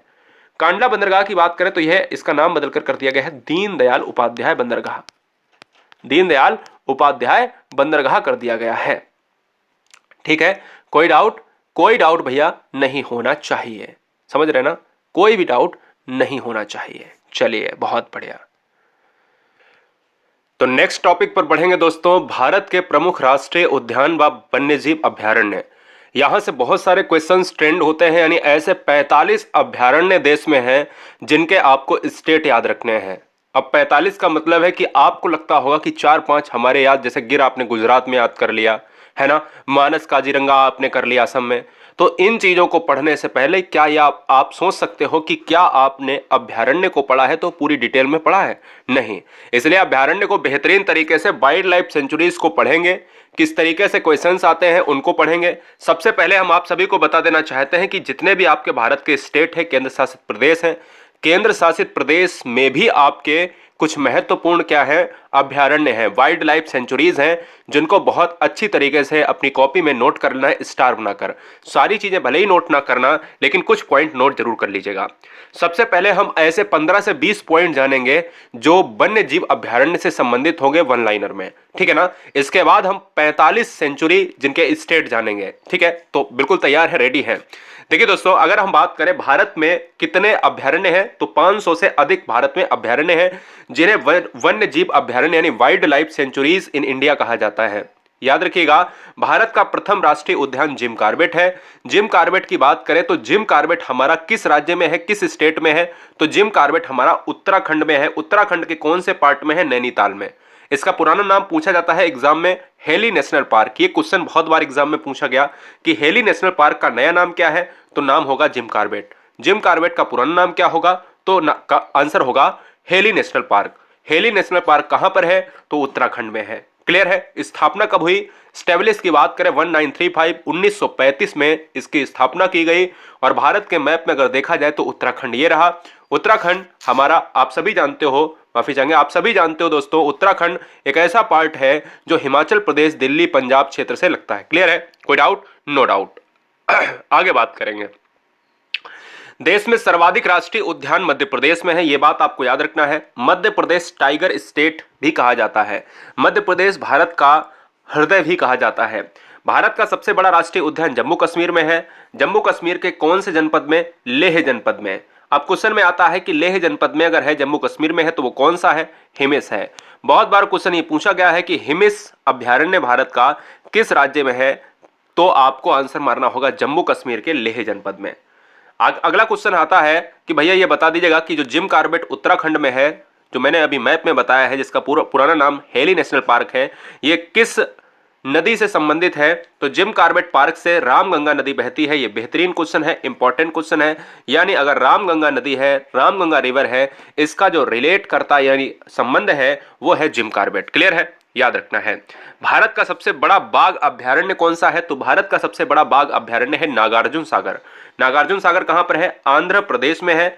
आंध्र प्रदेश हमारा 2004 में, यानी 4 जून 2004 में क्या हुआ, यहां पर अगर हम बात करें 2 से 4 जून की बात करता है, तो तेलंगाना और आंध्र प्रदेश आपस में अलग हुए थे। आंध्र प्रदेश भारत का पहला ऐसा राज्य है जो भाषा आधार पर अलग हुआ था। भारतीय पक्षी विज्ञानी और प्रकृतिवाद सलीम अली, ये बहुत इंपॉर्टेंट क्वेश्चन है। क्वेश्चन में कई बार पूछा गया है कि ये बता दीजिएगा कि भारत का बैडमैन ऑफ इंडिया किसे कहा जाता है। आप याद रखिएगा, सलीम अली को बैडमैन ऑफ इंडिया कहा जाता है। सलीम अली राष्ट्रीय पक्षी विज्ञान उद्यान जम्मू कश्मीर के श्रीनगर में है। याद रखिएगा, यहां से क्वेश्चन ये भी बनता है कि सलीम अली को बैडमैन ऑफ इंडिया कहा जाता है, चलो ठीक है, लेकिन सलीम अली थे क्या? सलीम अली पक्षी विज्ञानी थे। क्वेश्चन के ऑप्शंस में आता है पक्षी विज्ञानी, क्वेश्चन के ऑप्शन आता है मनोवैज्ञानिक, क्वेश्चन के ऑप्शंस में आता है डॉक्टर। तो मतलब क्या है कि आपको एक ऐसा आंसर मारना है जो वाकई में है। तो सलीम अली पक्षी विज्ञानी थे, बड़ा असीम प्रेम था पक्षी विज्ञानियों से, उन्हीं के नाम पर वाइल्ड लाइफ सेंचुरीज को रखा गया। जैसे आपको अंडमान निकोबार में भी मिल जाएगा, ऐसे जम्मू कश्मीर में भी मिल जाएगा। तो जम्मू कश्मीर के श्रीनगर में कौन है? सलीम अली राष्ट्रीय पक्षी उद्यान। ठीक है। आगे दोस्तों बात करें, क्वेश्चन आता है कि डाचीग्राम सेंचुरी कहां पर है? तो डाचीग्राम सेंचुरी एकमात्र सेंचुरी है जहां पर कश्मीरी महामृग पाया जाता है। मैं आप सभी को बता देना चाहता हूं कि महामृग का मतलब होता है हिरण। हिरण बोले तो डियर। अगर मैं बात करूं दोस्तों कि यह डाचीग्राम कहां पर है, तो डाचीग्राम है J&K में। साफ साफ लिखा है कश्मीरी महामृग। कश्मीरी महामृग का मतलब होगा कि ये वाला जो भारत का इलाका आता है, यहां पर आपका क्या है, सबसे ज्यादा हिरण पाए जाते हैं। और कौन से? डाचीग्राम में। याद रखना है, हिमिस है जम्मू कश्मीर में, डाचीग्राम है जम्मू कश्मीर में। आपका कश्मीरी मृग कहां पर पाया जाता है? डाचीग्राम में। आगे हम बात करेंगे, भारतीय प्राणी विज्ञान सर्वेक्षण की स्थापना 1916 में हुई थी। मुख्यालय बहुत इंपॉर्टेंट है, यानी यह क्वेश्चन बहुत इंपॉर्टेंट है। क्वेश्चन क्या आता है, एक बार स्थापना नहीं पूछता है, लेकिन एक बार मुख्यालय हेडक्वार्टर इसका पूछ लेता है। भारत प्राणी विज्ञान सर्वेक्षण की स्थापना कहां पर हुई है? यानी हम कह सकते हैं कोलकाता का मुख्यालय है, वहीं पर हुई है 1916 में। हेडक्वार्टर आपको याद रखना है प्राणी विज्ञान का। क्लियर है? कोलकाता बोले तो पार्ट ऑफ वेस्ट बंगाल, पश्चिम बंगाल की राजधानी है कोलकाता। मुख्यमंत्री आप सभी जानते हो बहुत दिनों तक राज किया है। फिलहाल आगे क्या होता है देखेंगे। अगर हम बात करें ममता बनर्जी की, यहां पर एक और क्वेश्चन आता है कि दुर्गा पूजा किस राज्य का प्रमुख त्योहार है? दुर्गा पूजा जो है किस राज्य का प्रमुख त्योहार है? तो यह पश्चिम बंगाल का है। ठीक है, याद रखना है पश्चिम बंगाल हमारा कहां पर मैप में है? ये रहा। कोलकाता इसी की बात करता है, और कोलकाता जो बसा हुआ है वो हुगली नदी के किनारे बसा हुआ है। क्लियर है? याद रखना है। आगे हम बात करेंगे पॉइंट नंबर नेक्स्ट पर। भारत वनस्पति की बात करी तो मैंने कहा कोलकाता में इसका मुख्यालय है, कोई दिक्कत नहीं। अब बात आती है केंद्र शासित प्रदेश, जो मैंने अंडमान निकोबार और लक्षद्वीप को ऊपर अच्छी तरीके से भी पढ़ाया था। अंडमान निकोबार द्वीप समूह राज्य केंद्र शासित प्रदेश में सबसे ज्यादा वन्यजीव अभ्यारण्य है। क्वेश्चन में यह पूछा जाता है कि अगर भारत में सबसे ज्यादा अभ्यारण्य कहां है, तो मध्य प्रदेश में।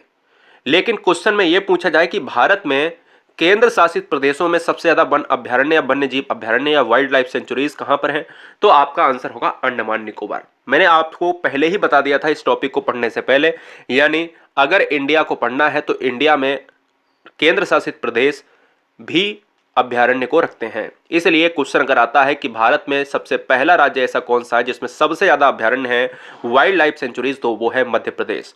अगर केंद्र शासित प्रदेश पूछे तो अंडमान निकोबार। मध्य प्रदेश में स्थित बांधवगढ़ राष्ट्रीय उद्यान बंगाल टाइगर के लिए प्रसिद्ध है। वेरी वेरी मोस्ट इंपॉर्टेंट, अगर बंगाल टाइगर पाए जाते हैं तो वो पश्चिम बंगाल में, लेकिन अगर मध्य प्रदेश के परिदृश्य से पूछा जाता है तो बांधवगढ़ बंगाल टाइगर के लिए प्रसिद्ध है। क्लियर है। उत्तराखंड के नंदा देवी के शिखर पर स्थित नंदा देवी राष्ट्रीय उद्यान पार्क 1982 में राष्ट्रीय उद्यान पार्क बना। इसके अंतर्गत फूलों की घाटी है। आप सभी जानते हो कि मैंने अभी एक क्वेश्चन भी पूछा था फिलहाल दिनों में। क्वेश्चन ये आता है कि यहाँ पर फ्लावर वैली कहाँ पर है।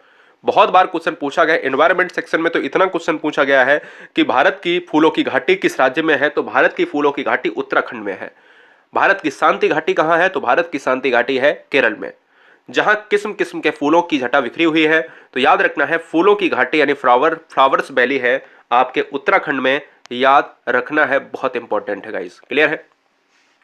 आगे हम बात करेंगे जो उत्तर प्रदेश से क्वेश्चन बहुत पूछा जाता है, और यहां पर है ये क्वेश्चन कि दुधवा राष्ट्रीय उद्यान भारत के किस राज्य में है, किस स्टेट में है। तो दुधवा राष्ट्रीय उद्यान जो है भारत के किस में है, भारत के है दोस्तों उत्तर प्रदेश में। ठीक है ना, मैप नहीं है फिलहाल, हम आगे दिखाएंगे आपको। नेपाल से अंतरराष्ट्रीय सीमा बनाता है उत्तर प्रदेश। आप सभी जानते हो उत्तर प्रदेश अगर पूछा जाए कितने राज्यों से सीमा बनाता है, तो 9 राज्यों से सीमा बनाता है, जिसमें 8 राज्य हैं और एक दिल्ली केंद्र शासित प्रदेश है। इसे 1977 में राष्ट्रीय उद्यान का दर्जा दिया गया। क्वेश्चन यही पूछा जाएगा राष्ट्रीय उद्यान किस राज्य का हिस्सा है, तो उत्तर प्रदेश का हिस्सा है। क्लियर है। कोई डाउट, कोई भी डाउट नहीं होना चाहिए। कोई भी बच्चा ये नहीं कहेगा कि हमें यहां पर डाउट है। अभ्यारण्य पढ़ना है तो अभ्यारण्य को बेहतरीन तरीके से पढ़ना है। अब बात आती है कि वो 45 अभ्यारण्य भारत के कौन कौन से हैं। 45 अभ्यारण्य हम ज्यादा डिटेल ऊपर तो बता ही चुके हैं, पूरा अभ्यारण्य के बारे में सारा डिटेल आपको बता चुके हैं, लेकिन अब हम केवल ये बताएंगे स्टार बनाकर सारे अभ्यारण्य को। 46 अभ्यारण्य होंगे, लगभग 45 अभ्यारण्य। इनके स्टेट लिख लेना है। बोले कैसे, मैंने कहा पहला है पलामू अभ्यारण्य। पलामू अभ्यारण्य झारखंड का है। यदि आप चैनल पर नए हैं, सब्सक्राइब करें या ना करें, मैंने पूरे वीडियो में आप जाके देख लीजिएगा, इतना टाइम हो गया है पढ़ाते हुए, मैंने पूरे वीडियो में आपसे ये नहीं कहा कि लाइक और सब्सक्राइब करें, क्योंकि मुद्दा होता है पढ़ाने का मेरा।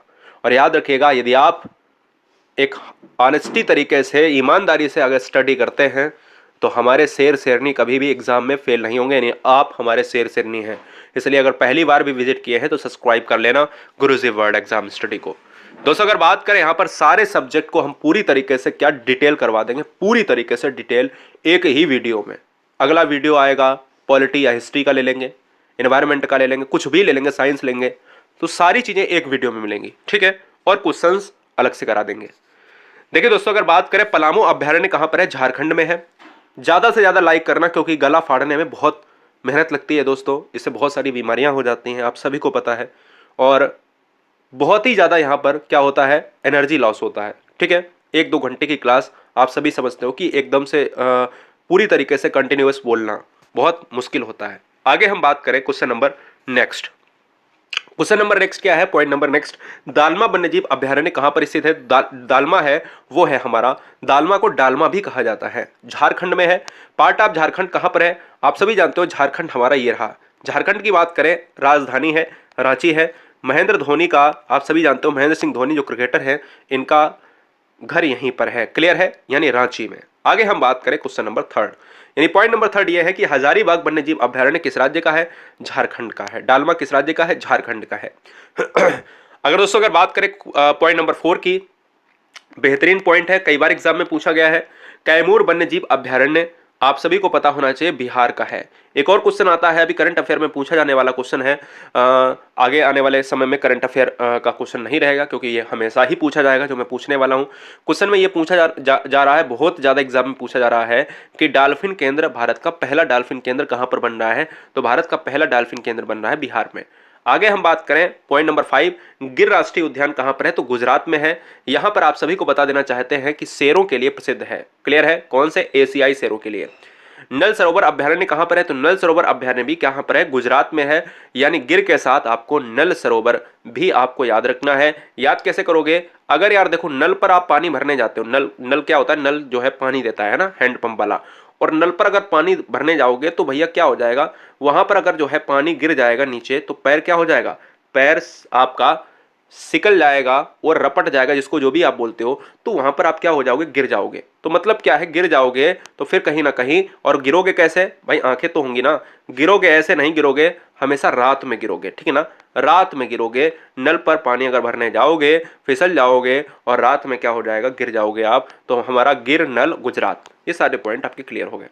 जिम कार्बेट की बात करें, जिम कार्बेट उत्तराखंड में है, इसका पुराना नाम क्या है, हेली नेशनल पार्क है। गुजरात आपको ये देखिएगा, गुजरात वाला ये पार्ट है, ठीक है ना, आपको बताया था। आगे हम बात करें question number 8, point number 8, Dudhwa राष्ट्रीय उद्यान अभी मैंने ऊपर बताया कि उत्तर प्रदेश में है, जो नेपाल की सीमा से जो है यहाँ पर ताल्लुकात रखता है, बताने की जरूरत नहीं। ये क्वेश्चन बहुत इंपॉर्टेंट है कि अगर दुधवा से नेक्स्ट क्वेश्चन यानी दुधवा के अलावा अगर कोई क्वेश्चन पूछता है तो चंद्रप्रभा, चंद्रप्रभा अभ्यारण्य, चंद्रप्रभा अभ्यारण्य कहां पर है, तो उत्तर प्रदेश में चंद्रप्रभा अभ्यारण्य है। यह very very most important question है, याद रख लेना है। कुछ point number next 10th number कह रहा है बांदीपुर, जो सबसे ज्यादा पूछा जाने वाला क्वेश्चन है, बांदीपुर कहां पर है, तो बांदीपुर राष्ट्रीय उद्यान है कर्नाटक में, और कर्नाटक सबसे ज्यादा काफी उत्पादन करने वाला राज्य है, कहवा उत्पादन करने वाला राज्य है। पॉइंट नंबर 11, भद्रा अभ्यारण्य कहां पर है, तो भद्रा अभ्यारण्य है कर्नाटक में, ये याद रखना है, कर्नाटक में भद्रा है, कर्नाटक में आपका बांदीपुर है, और कर्नाटक में दो और इंपॉर्टेंट हैं, आगे भी देखेंगे। फिलहाल सोमेश्वर अभ्यारण्य कहां पर है, तुंगभद्रा अभ्यारण्य कहां पर है, तो कर्नाटक, कर्नाटक, ठीक है ना। सोमेश्वर कहां पर है, तुंगभद्रा कहां पर है, कर्नाटक में है, ये भी आपको याद रखना है। फिलहाल आगे हम बात करें जो थोड़ा सा टफ है, पाखाल वन्यजीव अभ्यारण्य, इससे क्वेश्चन बाहर जा ही नहीं सकता। पाखाल वन्यजीव अभ्यारण्य कहां पर है, आंध्र प्रदेश में है, आंध्र प्रदेश बोले तो एपी, क्लियर है। आगे हम बात करेंगे काबला वन्य जीव अभ्यारण्य, तो काबला वन्य जीव अभ्यारण्य भी आंध्र प्रदेश में है। मानस राष्ट्रीय उद्यान आप सभी जानते हो, मानस बोले तो असम में है, पूर्वोत्तर राज्य, और असम में सबसे ज्यादा क्या होती है, चाय की खेती होती है, चाय के बागान यहाँ पर सबसे ज्यादा होते हैं, ठीक है ना। काजीरंगा भी कहां पर है, काजीरंगा असम में है, एक सींग वाले गैंडे के लिए प्रसिद्ध है। असम की बात करें तो असम में हमारी सीढ़ी नुमा खेतों पर चाय की खेती होती है, और चाय की खेती के लिए लेटेराइट मिट्टी सबसे इंपॉर्टेंट है। घाना पक्षी विहार की बात करें तो घाना पक्षी विहार राजस्थान में है। राजस्थान एक क्षेत्रफल के अनुसार एरिया में भारत का सबसे जो है यहाँ पर सबसे बड़ा राज्य है, लॉन्ग राज्य है। अगर हम बात करें पॉपुलेशन में तो उत्तर प्रदेश है। रणथंभौर अभ्यारण्य कहां पर है, तो राजस्थान में है। पार्ट में अगर देखें तो राजस्थान ये ग्रीन कलर वाला है।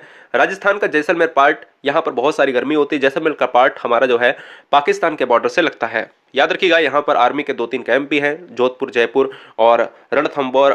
रणथंभौर की बात करें तो राजस्थान में है। इसके अलावा हम जैसलमेर की भी हमने बात करी है, तो जैसलमेर आर्मी का एक बहुत बड़ा कैंप है, जहाँ पर भारतीय सेना का बहुत बड़े कैंप है, बहुत बड़ी जो है यूनिटें हैं, ठीक है ना। आगे हम बात करें 20 नंबर, कुंभलगढ़ अभ्यारण्य कहां पर है, तो कुंभलगढ़ अभ्यारण्य जो है वो है राजस्थान में। राजस्थान की बात करें तो ये 3-4 इंपॉर्टेंट थे राजस्थान से।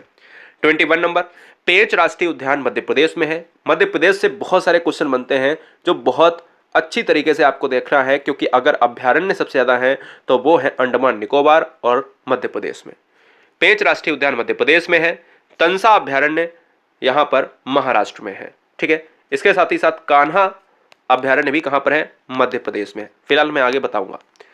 बोरीविल महाराष्ट्र को याद रखना है। बोरीविल की बात करें तो महाराष्ट्र में है। अबोहर की बात करें तो पंजाब में है। पंजाब हमारा अगर देखा जाए तो पार्ट में कहां पर है, पंजाब हमारा देखा जाए तो पार्ट में ये रहा। पंचनद के नाम से जानी जाती हैं यहाँ की नदियां। और याद रखिएगा पंजाब में कौन सा अभ्यारण्य है, कौन सा वाइल्ड लाइफ सेंचुरी है, अबोहर अभ्यारण्य।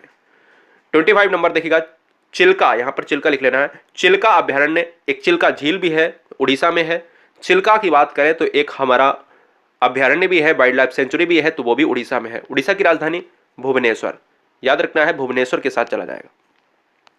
सिंपलीपाल बहुत बार पूछा जाता है, आपने देखा होगा अपने प्रीवियस ईयर पेपर में। सिंपलीपाल अभ्यारण्य कहां पर है, तो सिंपलीपाल अभ्यारण्य है उड़ीसा में, यह भी याद रखना है।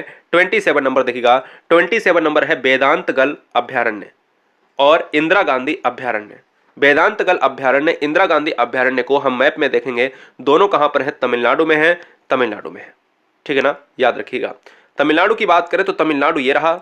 अगर पार्ट की बात करें तो यह पूर्वी हिस्से की बात करता है। भारत का पूर्वी छोर है तमिलनाडु और पश्चिमी छोर है केरल। ये केरल है, ये तमिलनाडु है, और ऊपर आंध्र प्रदेश है, ये कर्नाटक है।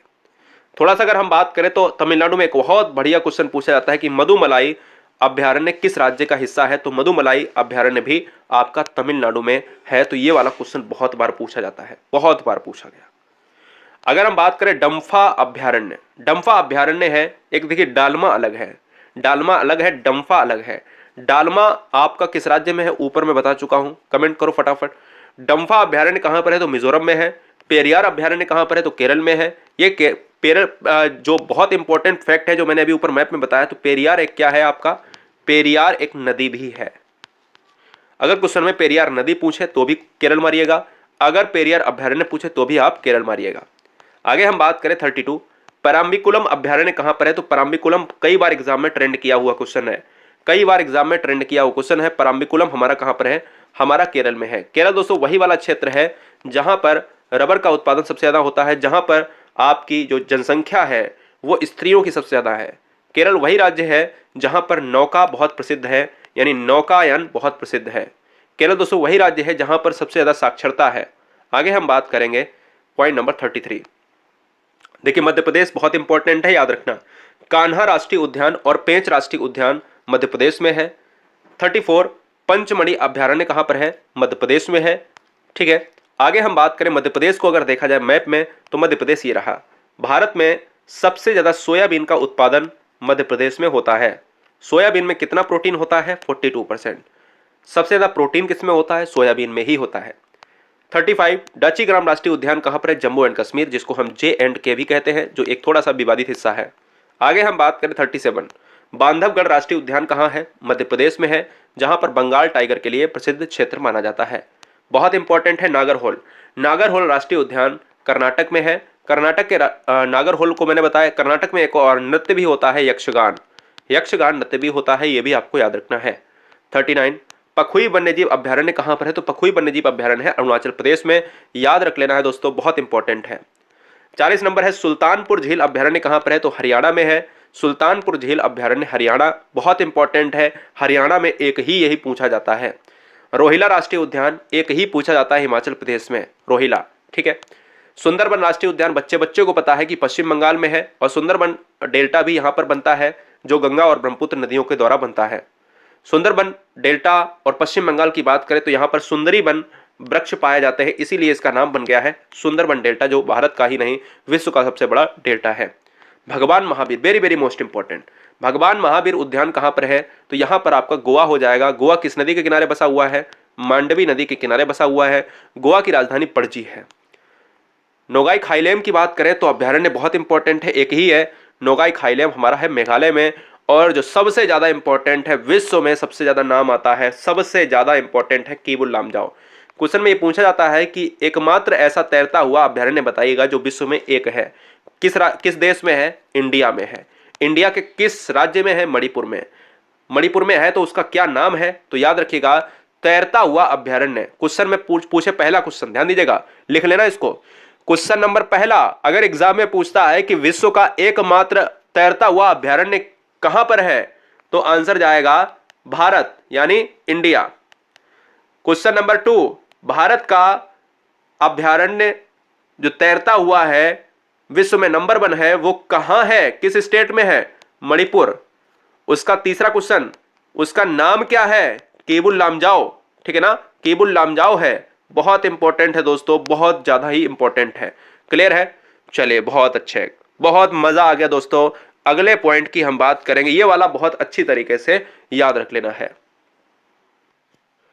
दोस्तों। अगला टॉपिक है भारत के लोक नृत्य, यानी हमारे जो फोक डांस वगैरह हैं, इनको यहां पर देखना है कि किस तरीके से एग्जाम में पूछता है कि भैया कचिपुड़ी कहां का है, कथकली कहां का है, भरतनाट्यम कहां का है ना। तो इस तरीके से सारे राज्य को हम देख लेंगे वन लाइनर के तौर पर, जो एग्जाम में डायरेक्ट पूछ ले जाते हैं। ज्यादा डिटेल अगर आपको पढ़ना है तो हमारे साथ बने रहिएगा। महत्वपूर्ण प्रसिद्ध भारतीय लोक नृत्यों की बात करें तो फेमस इंडियन डांस फॉर्म, जो कला क्षेत्र की सूची दी गई है विद मैप के साथ, यह देखना बहुत इंपॉर्टेंट है। तो स्टार्टिंग में हम केवल 7 से 8 जानेंगे। तो सबसे पहले हम भरतनाट्यम की बात करते हैं। भरतनाट्यम भारत के तमिलनाडु के क्षेत्र की है, तमिलनाडु क्षेत्र का नृत्य है। याद रखिएगा, यह आपके पूर्वी इलाके की बात करता है, जो भारत के मानचित्र में साफ साफ दर्शाया है, यानी कौन सा, ये वाला इलाका। ठीक है, भरतनाट्यम तमिलनाडु से संबंधित है। क्वेश्चन में आ जाए कि भरतनाट्यम किस राज्य का है, तमिलनाडु का। कथक किस राज्य का है, उत्तर भारत का ऑप्शन में है तो मारिएगा, या उत्तर प्रदेश का है तो मारिएगा। कोई डाउट, नो डाउट। अगर बात करें कथकली की, तो कथकली हमारा केरल से संबंधित है। केरल हमारे बिल्कुल तमिलनाडु के विपरीत में है, ये रहा। और उत्तर प्रदेश हमारा ये वाला रहा, ठीक है। साथ ही साथ याद रखना है कुचिपुड़ी यानी आंध्र प्रदेश। कुचिपुड़ी जो नृत्य है वो है आंध्र प्रदेश से संबंधित। आंध्र प्रदेश मैप में ये वाला रहा। आंध्र प्रदेश तेलंगाना से अलग हो चुका है सन 2014 में, ठीक है ना। यह बात दिमाग में रखना है। भाषाई क्षेत्र का वहां पर क्या था, विवाद था। अगर बात करें मोहिनीअट्टम और भरतनाट्यम दो ही नृत्य ऐसे हैं जिसमें बच्चा कंफ्यूज रहता है। कभी मोहिनीअट्टम केरल लगा देता है, कभी मोहिनीअट्टम तमिलनाडु लगा देता है, कभी भरतनाट्यम केरल लगा देता है, भरतनाट्यम तमिलनाडु लगा देता है। तो याद रखना है दोस्तों, मोहिनीअट्टम केरल से संबंधित है और जबकि भरतनाट्यम तमिलनाडु। ये है भरतनाट्यम और ये है हमारा केरल वाला क्षेत्र मोहिनीअट्टम। क्लियर है, यह बात दिमाग में रखना है। अब बात करें दोस्तों सत्तरिया, जो बहुत बार एग्जाम में पूछा जाता है। सत्तरिया कहां पर है, असम में है। असम का क्षेत्र कौन सा है, असम का क्षेत्र ये वाला है, ये वाला इलाका। याद रखिएगा, उड़ीसा की बात करें तो उड़ीसा यानी ओडिसी, ओडिसी लोक नृत्य पूछता है। ओडिशा तो ओडिशा से ही होगा और मणिपुरी जो होगा वो मणिपुर से होगा। मणिपुरी की बात करें दोस्तों तो मणिपुर हमारा जो राज्य है ये वाला मणिपुर है। ये बात याद रखना है, पूर्वोत्तर राज्य है, पूर्वोत्तर राज्य है। उड़ीसा हमारा कहां पर है, तो उड़ीसा हमारा ये वाला है। आगे हम बात करें, थोड़ा सा दिमाग में अगर रखेंगे तो थोड़ा सा डिटेल में देख लेंगे कि और से और लोक नृत्य हैं जो भारत के, वो किन किन राज्यों में है, कहां कहां पर है। बहुत अच्छी तरीके से इनका ज्ञान हमें मिल जाना चाहिए। देखिए दोस्तों, अगर बात करें लोक नृत्य, मध्य प्रदेश में लोक नृत्य की बात करें तो पडवानी गणगौर नृत्य मनाया जाता है। बहुत बार पूछा गया है कि पडवानी लोक नृत्य भारत के किस राज्य का है, गणगौर नृत्य भारत के किस राज्य का है। अगला है बिहू की बात करें तो बिहू हमारा है असम में है, ठीक है ना। ऊपर वाले जो हमने देखे हैं वो हमारे कौन से हैं, हमारे 8 महत्वपूर्ण क्या है, हमने सही तरीके से आपको बताया है कि ये 8 महत्वपूर्ण जो हैं, 8 जो महत्वपूर्ण हैं ये शास्त्रीय नृत्य हैं। अब ये शास्त्रीय नृत्य के अलावा लोक नृत्य भारत के पूछे जाते हैं। यहां पर लोक नृत्य की श्रेणी आप देख रहे हैं। भारत में पडवानी और गौड़ नृत्य, गणगौर की बात करें तो मध्य प्रदेश, और मध्य प्रदेश से हमने कहा बहुत सारे क्वेश्चंस बनते हैं, जैसे हमने ऊपर अभी आपको अभ्यारण्य की श्रेणी पढ़ाई है, ठीक है। इसके साथ ही साथ क्वेश्चन में पूछा जाता है बिहू किस राज्य का नृत्य है, तो बिहू है हमारा असम का। नौटंकी कहां का है, नौटंकी हमारे उत्तर प्रदेश की है। गरबा कहां है, गरबा हमारे गुजरात का है, ठीक है ना। याद रखिएगा, बहुत बार पूछा जाता है गरबा, नौटंकी, बिहू। इसके अलावा अगर बात करें यक्षगान, बहुत इंपॉर्टेंट क्वेश्चन, यक्षगान बहुत इंपॉर्टेंट है, काफी सबसे ज्यादा होती है, वो है कर्नाटक में। तो यक्षगान जो लोक नृत्य है वो है कर्नाटक का। भांगड़ा गिद्दा आप सभी पसंदीदा होंगे इसके, तो याद रखिएगा भांगड़ा गिद्दा पंजाब का है, पंजाब क्षेत्र का है। बहुत इंपॉर्टेंट दोस्तों राजस्थान, क्योंकि राजस्थान धरती ऐसी है जो राजा महाराजाओं की धरती है, किलाओं की धरती है, और याद रखिएगा यहां पर प्राचीनता देखने को मिलती है। कालबेलिया लोक नृत्य कहां का है, राजस्थान का है। घूमर लोक नृत्य कहां का है, राजस्थान का है।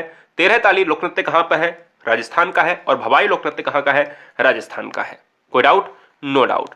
आगे हम बात करें क्वेश्चन नंबर पॉइंट नंबर 8, तमाशा लावड़ी, बहुत इंपॉर्टेंट है दोनों, तमाशा और लावड़ी। तमाशा लोक नृत्य भारत के किस राज्य का हिस्सा है, महाराष्ट्र का। लावड़ी लोक नृत्य भारत के किस राज्य का हिस्सा है, महाराष्ट्र का। कोई डाउट, नो डाउट। कजरी लोक नृत्य और छौलिया लोक नृत्य, कजरी लोक नृत्य उत्तर प्रदेश और उत्तराखंड यानी उत्तरांचल के पार्ट का है, तो कजरी उत्तराखंड का है। और अगर कजरी उत्तराखंड उस समय ऑप्शन में ना हो तो यूपी दिया होगा, क्योंकि यूपी उत्तराखंड का ही एक भाग था। आगे बात करें दोस्तों, कूद दांडी नाच और रऊफ। ये रऊफ जो है ना, ये रऊफ दोस्तों बहुत बार पूछा जाता है। रऊफ J&K का है, यानी जम्मू कश्मीर का। रऊफ लोक नृत्य जम्मू कश्मीर का है। हमने ऊपर आपको अभ्यारण्य भी बताए थे कि जम्मू कश्मीर में हिमेश और एक और है आपका कौन सा, जल्दी से बताइएगा, हिमेश अभ्यारण्य है और एक और है, फटाफट आंसर करिएगा कि जम्मू कश्मीर में हिमेश के अलावा कौन सा है। हाँ जी, बहुत बढ़िया, बहुत बढ़िया गाइस। हिमेश के अलावा आपका कौन सा है एक अभ्यारण्य जहां पर दोस्तों कस्तूरी मृग पाए जाते हैं। हिमाचल प्रदेश की बात कर लेते हैं। हिमाचल प्रदेश में छपेली, बहुत इंपॉर्टेंट है, छपेली हिमाचल प्रदेश, हिमाचल है ना। छपेली कैसे याद रखोगे, जैसे अगर आप क्रिकेट के मैदान में जाते हो खेलने के लिए दोस्तों के साथ, और आपके पिताजी आते हैं और कंटाप पे मारते हैं और कहते हैं चल, है ना, और चल का मतलब है कि छाप देते हैं आपके गाल पे, है ना। छाप देते हैं आपके एक गाल पे, और दांगी और थाली याद रखिएगा, थाली की तरह आपको बजा देते हैं। फिलहाल अगर हम बात करें दोस्तों हिमाचल प्रदेश का कौन सा है, छपेली दांगी थाली। बिहार की बात करें तो बिहार बिहू है असम का, लेकिन छऊ है बिहार का। विदेशिया कहाँ का है, विदेशिया भी बिहार का है। जाट जाटिन, जाट जाटिन लिख लेना, जाट जाटिन कहाँ पर है, बिहार का लोक नृत्य है। बहुत बार ये पूछा जाता है, क्योंकि बिहारी जो परंपरा है वो भी हमारे एग्जाम में देखने को मिलती है, जो एक बहुत महत्वपूर्ण है, प्रसिद्ध है।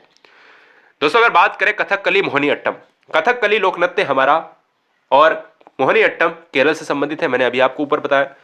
नागालैंड की बात करें तो लीम झोंक, जो कम आता है एग्जाम में, लेकिन ये सबसे ज्यादा जो आता है ये जात्रा आता है। जात्रा, जात्रा की बात करें, जात्रा आपको पश्चिम बंगाल में देखने को मिलती है, और पश्चिम बंगाल कोलकाता राजधानी है। पश्चिम बंगाल में दुर्गा पूजा, जात्रा, थाली, छाऊ, इस तरीके से यहां पर परंपराएं हैं।